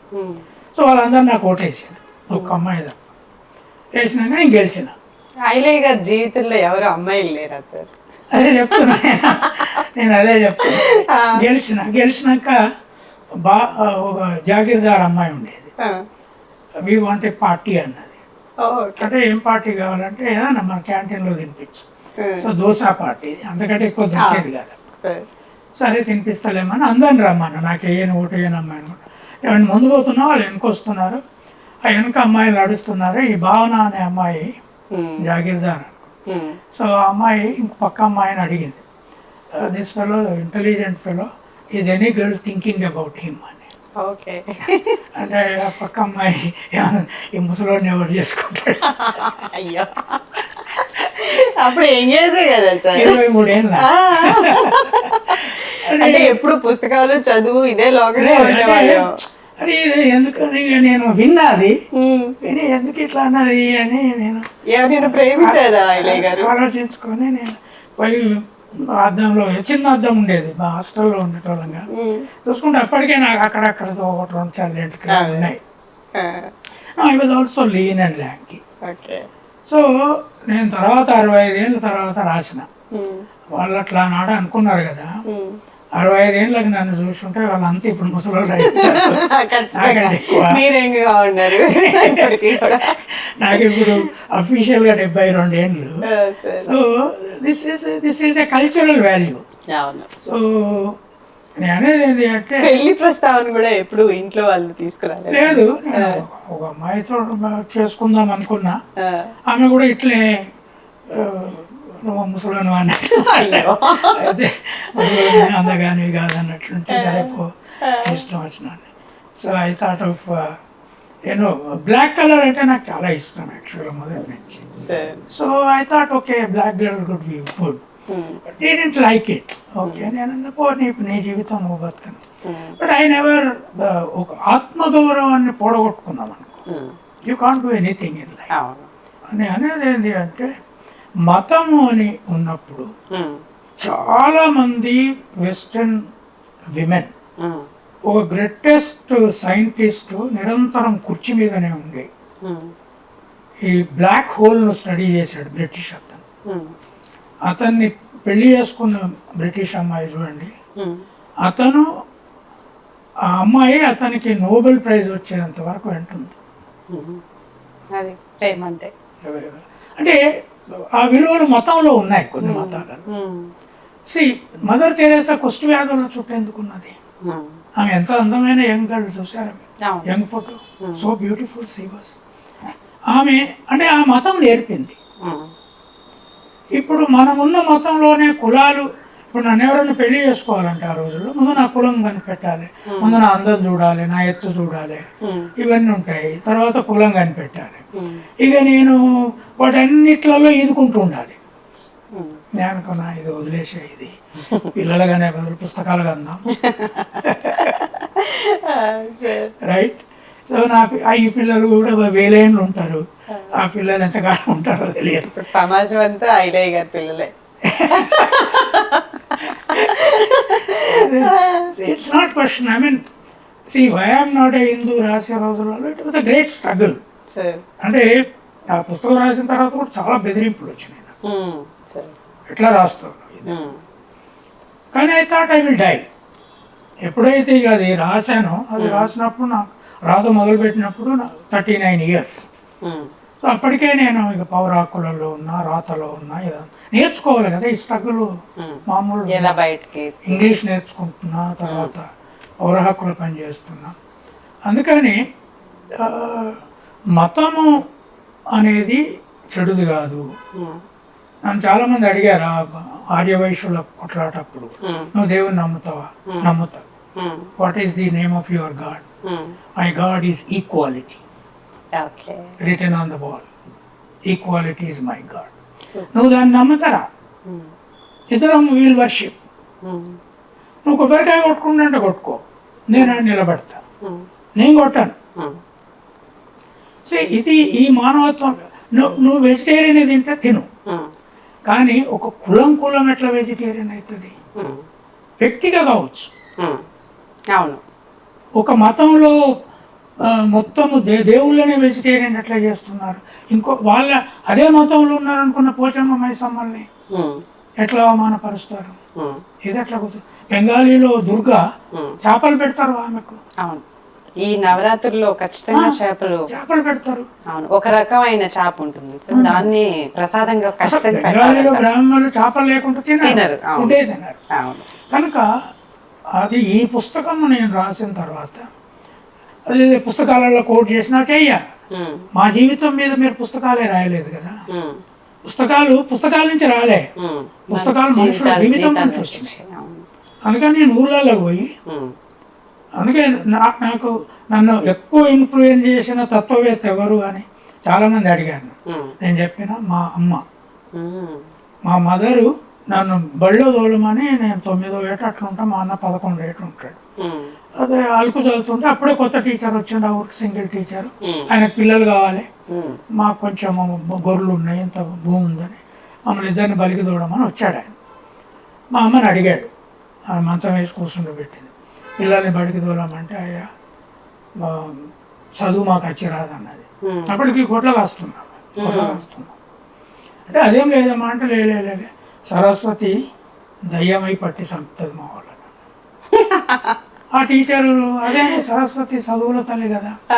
లేదు ఈ లోపల మా నాయనమ్మ వచ్చి, మా ఫాదరు పెద్దమ్మ, ఆయన తల్లి చచ్చిపోయింది అప్పుడు, వచ్చి సరస్వతి బాపన్ కోమటోళ్ళకి చదువు చెప్తా, సూదురోళ్ళని చంపేస్తుంది అన్నది. ఎందుకు అలాంటి అంటే చదివే రాదు కదా, చదివే లేదు కదా, తరతరాలు లేదు, ఎందుకు పోయింది? అలా అనుకున్నారు వాళ్ళు. లేదు, తర్వాత మా అమ్మ కూడా చెప్పింది, మాకంటే పెద్ద ఒక మా అన్న ఉంటే, మొదలు పుట్టిన ఆయన్ను ఒక సింగిల్ ఊళ్ళో అక్షరాలు చెప్పించి ఆయన దగ్గర పోతే 3 నెలల తర్వాత చచ్చిపోయిందట. మాకు అచ్చికి రాదు, మేము గొల్ల కురుమూలో సూదురోళ్ళకు చదువు అచ్చికి రాదు. అంటే వీళ్ళేమో చదివితే 4 ఏళ్ళు కోసిండ్రు. ఈ దొరలు బ్రాహ్మణులు రాజ్యానికి చెప్పిండ్రు, రాజ్యం 4 ఏళ్ళు కోసి సీసం పోసిండ్రు. ఆ భయం వాళ్ళ లోపల ఉన్నది. ఆ భయం క్రమంగా అచ్చికి రాదు. మా మా నాయనమ్మ ఎవరైతే ఇది అన్నదో, మేము బడికి పోయినన్ని రోజులు మా మదర్తో కొట్లాట, ఈ పోరగాళ్ళు చచ్చిపోతారు, వీళ్ళని బడికి తోలినవు. మేము దీపం పెట్టుకొని కూర్చొని చదువుకుంటుంటే దీపం ఆర్పేది. అరే పొరగాళ్ళరా, కళ్ళు పోయి చచ్చిపోతారు, చిన్న అక్షరాలు చదువుతారు, ఎందులో చచ్చిపోతారు. తిన్నాక తిని మంచిగా కడుపు నిండా కళ్ళు తాగి ఆడుకోండి, ఇదేందులో ఈ చదువు అని ఏం చేసేది ఎరికేనా బాగా చదువుతుంటే పొరగన్ల మెదడు వేడెక్కుతుంది కట్టమల్లి మా అమ్మ పేరు కట్టమ్మ కట్టమల్లి పొరల్ని చంపుతావు ఆ పుస్తకాలు చదివి మెదడు వేడెక్కుతుంది పొరల్ది ఇక అది తలకాయ బలుగుతుంది వాళ్ళది అని ఇక ఆదివారం వచ్చిన తర్వాత ఆముదం పెట్టి చల్లబరిచి కార్యక్రమం చేసేది. సో అట్లా మీరు బాగా చదువుకున్న తర్వాత ఆవిడ ఉన్నారా సార్? మా అమ్మ అన్ఫార్చునేట్లీ మేమిద్దరం 9వ తరగతిలో ఉండగా చచ్చిపోయింది. మీ నాన్నమ్మ గారు సార్? అంతకంటే ముందే చచ్చిపోయింది. మేము 8th అయిపోయినాక ఆమె చచ్చిపోయింది. ఇద్దరు సడన్ గా చచ్చిపోయారు. ఇంత పెద్ద సూత్ర సమాజాన్ని మీరు అనేకోలు ఎట్లా చేశారు? ఇప్పుడు ఉదాహరణకి నాకు చాలా బాధ వేసేది ఏంటి అంటే, నేను పుట్టినప్పుడు మంగళామే కదా మిడ్ వైఫ్. ఆ మిడ్ వైఫ్ మంగళ కత్తి తెచ్చి బొడ్డు కోయకపోతే సెప్టిక్ అయి మా అవ్వ చచ్చు, నేను చదువును. మంగళ కత్తి సెప్టిక్ కాదు, మంగళ కత్తి ఎప్పుడు సెప్టిక్ కాదు. ఎందుకంటే చాలా బ్రహ్మాండంగా రాకుతారు దాన్ని తోలు మీద, దాని మీద. తర్వాత కొడవలి కూడా ఆ రోజు మీరు ఎవరైనా బొడ్డు కోసినప్పుడు ఆ రోజు నేను పోయి అధ్యయనం చేసిన, పిల్లాడు కనిపించినాక మంగళామే కానీ సకలామే ఉంటది. కనిపించినాక బొడ్డు కోసినప్పుడు ఇవాళ ఒరి కోసిన కొడవలు తీసుకురమ్మంటది. ఇవాళ ఒరి కోసింది ఏమైంది, చిలుమంత పోయి నీట్గా ఉంటుంది, బొడ్డు కోసేస్తుంది, సెప్టిక్ కాదు. ఆ మంగళామె నన్ను కనిపించి నన్ను బతికిచ్చి మా అవ్వని బతికిచ్చినాక మేము కురుమోళ్ళమే. ఆమెకు 21 రోజు నాడు ఇక ఇంట్లోకి రానియరు, సాకలామని ఇంట్లోకి రానియరు, మిగిలింది పెడతారు. నేను పెద్దోడిని అయినాక నాకు ఇప్పటికీ యాడ్ చేసుకుంటే దుఃఖం వస్తుంది. అంటే ఆమె కనిపించకపోతే నాకు నర్సులు ఉన్నారా? నేను హాస్పిటల్లో పుట్టానా? అంటే కుల వ్యవస్థ. మాదిగోళ్ళు మన ఇంటి ముందుకు వస్తే అడిగెక్కొద్దు, కానీ వాళ్ళు మన పనులు చేసి పెట్టాలి ప్రతిదీ కదా. అంటే ఇది ఇది ఇది ఒక ఒక ఒక గొల్ల కుర్మ. మాకు పెద్ద స్టేటస్ లేదు, మాది గొల్ల కంటే కొంచెం పెద్దోళ్ళం అంటారు. కానీ నాకే దుఃఖం వస్తే ఓ బ్రాహ్మణ్కి దుఃఖం రాకపోతే ఏమి లాభం? ఒక రెడ్డి ఏడవకపోతే ఎట్లా? ఇది కదా మనం చేయాల్సిన సమాజం. నాకు ఇప్పటికీ ఆశ్చర్యం ఏంటి అంటే, తల్లే ఆడబిడ్డను మార్కెట్కి పోయి కొనుక్కొస్తానంటే పోనీ అన్నపోతాడు అంటది. ఇల్లుడు పని చెప్పాలంటే బిడ్డకి చెప్తుంది, గిన్నెలు తోమాలి బిడ్డకి చెప్తుంది, బట్టలు ఉతకాలి బిడ్డకి చెప్తుంది, కొడుకు చెప్పదు. ఇది ఎంత దూరం పోయింది అంటే, నేను మా ఊళ్ళో ఇంగ్లీష్ మీడియం స్కూల్ పెట్టి తల్లిదండ్రులు పిలిచి మగపిల్లలతో బట్టలు ఉతికించాలి, గిన్నెలు తోమించాలి, ఇంగ్లీష్ మీడియం అందుకే చెప్తున్నాం మేము. అంటే ఒక ముసలామె నా మనవడు ఇల్లు తోడవాలి, ఇల్లు ఉడవాలి, బట్టలు ఉతకాలంట అనమాట. అందుకు తోలినా నీ స్కూల్కి అని బ్రహ్మాండమైన ఇంగ్లీష్ చెప్తాం మా ఊళ్ళే, నేను చదువుకున్న ఊళ్ళే. అంటే ఎందుకమ్మా అన్న నేను, వాడు ఇల్లు ఉడిస్తే మగపిల్లగాడు పిల్లని ఎవరిస్తారన్నది. అంటే ఏమైద్దమ్మా అంటే, మగపిల్లగాడు ఇల్లు ఉడుస్తా అనుకో మగతనమే ఉండదు అనుకుంటున్నాను. అంటే అంత లోతు పోయింది ఇది. నేను తెంపాలి కదా, ఎవరు చేశారు? కనుక నేను అనేది నేను ఎందుకు కానన్నాను, నువ్వు ఎందుకు బ్రాహ్మణ ఆయన ఎందుకు, కోమట ఆయన ఎందుకు, ఇంకొక ఆయన రెడ్డి ఎందుకు, సాకలాయన ఎందుకు, మంగళాయన ఎందుకు, మాదిగాయన ఎందుకు, అందరం కలిసి ఉందాం. అందట్లలో నచ్చిన పిల్లని చేసుకోవాలి. చెప్పులు చేసే ఇంట్లో నుంచి అమ్మాయి కుండలు చేసే ఇంట్లోకి రావాలి, కుండలు చేసే ఇంట్లో నుంచి పూజారి ఇంట్లోకి రావాలి, పూజారి ఇంట్లో నుంచి అమ్మాయి అటు పోవాలి. అప్పుడు కదా వృత్తులు మారుతాయి, వృత్తులలో హైబ్రిడైజేషన్. మరి దీన్ని ఆపేశారు. నేను తప్పు చేసినా మీరా వ్యవస్థ. అందుకే సైన్స్ అభివృద్ధి కాలే. ఉత్పత్తిని నువ్వు నీచమైందన్నాక, నాగలతోనే పని చెడ్డదన్నాక, మట్టి ముట్టుకుంటే సూత్రోళ్ళం అవుతాం అన్నాక. నాకు తెలుసా చాలా మంది బ్రాహ్మణులు పిల్లల్ని మట్టి ముట్టుకొని సూత్రంతో ఆడుకుంటావురా, సోదరుల పనులు అట్లా వేస్తే ఎట్లా? మట్టిలో పుట్టి మట్టిలో పెరిగేటోళ్ళు. అందుకే గద్దరు చెప్పేటోడు ఇవి మట్టి చేతులు అని. సార్ ఇవి మట్టి చేతులు కదా, మనం మట్టిలో పుట్టినాం. కానీ నువ్వు మట్టి నుంచి దూరం చేసి నన్ను మట్టి మనిషిని అన్నాక నువ్వు నేను ఒక మతంలో ఎట్లుంటావు అంటున్నా నేను. సార్ ఇది సమస్య. అందుకని ఇది ఒక పెద్ద తాత్విక సమస్య. ఖచ్చితంగా ఈ దేశం ముందు నేను చాలా ప్రశ్నలు పెట్టి చస్తాను. వాటికి సమాధానాలు చెప్పుకోవాల్సిన బాధ్యత ఫ్యూచర్ జనరేషన్స్. ఇది ఈరోజు కంచా ఐలయ్య గారితో, అంటే సమాజంలో బడుగు బలహీన వర్గాలు, వ్యవస్థలో ఉన్న అన్ని కులాలు మతాలు అన్ని కూడా ఒకే తాటిపైకి రావాలి, సమాజానికి ఎటువంటి ప్రశ్నలు అయితే సంధిస్తారో వాటికి ఫ్యూచర్ జనరేషన్ ఖచ్చితంగా సమాధానాలు చెప్పాలంటున్నారు. సమాజం అంతా ఒకే నిర్మాణంలో ఒకే వ్యవస్థలో రూపొందించాలని, ఐలయ్య గారి ఆశయాలు ముందుకు సాగాలని మనం అంతా కోరుకుందాం. Thank you so much. Please do subscribe to Telugu Rajyam channel. Please do subscribe to Telugu Rajyam channel. Please do subscribe to Telugu Rajyam channel. Hi అండి, నేను మీ ఆర్పీని, నిలువ పెద్దారెడ్డి చేపల ఓనర్ని. మీరు తెలుగు రాజ్యం అనే ఈ యూట్యూబ్ ఛానల్ సబ్స్క్రైబ్ చేసుకుని మంచి మంచి వీడియోలతో వస్తారు. Thank you so much.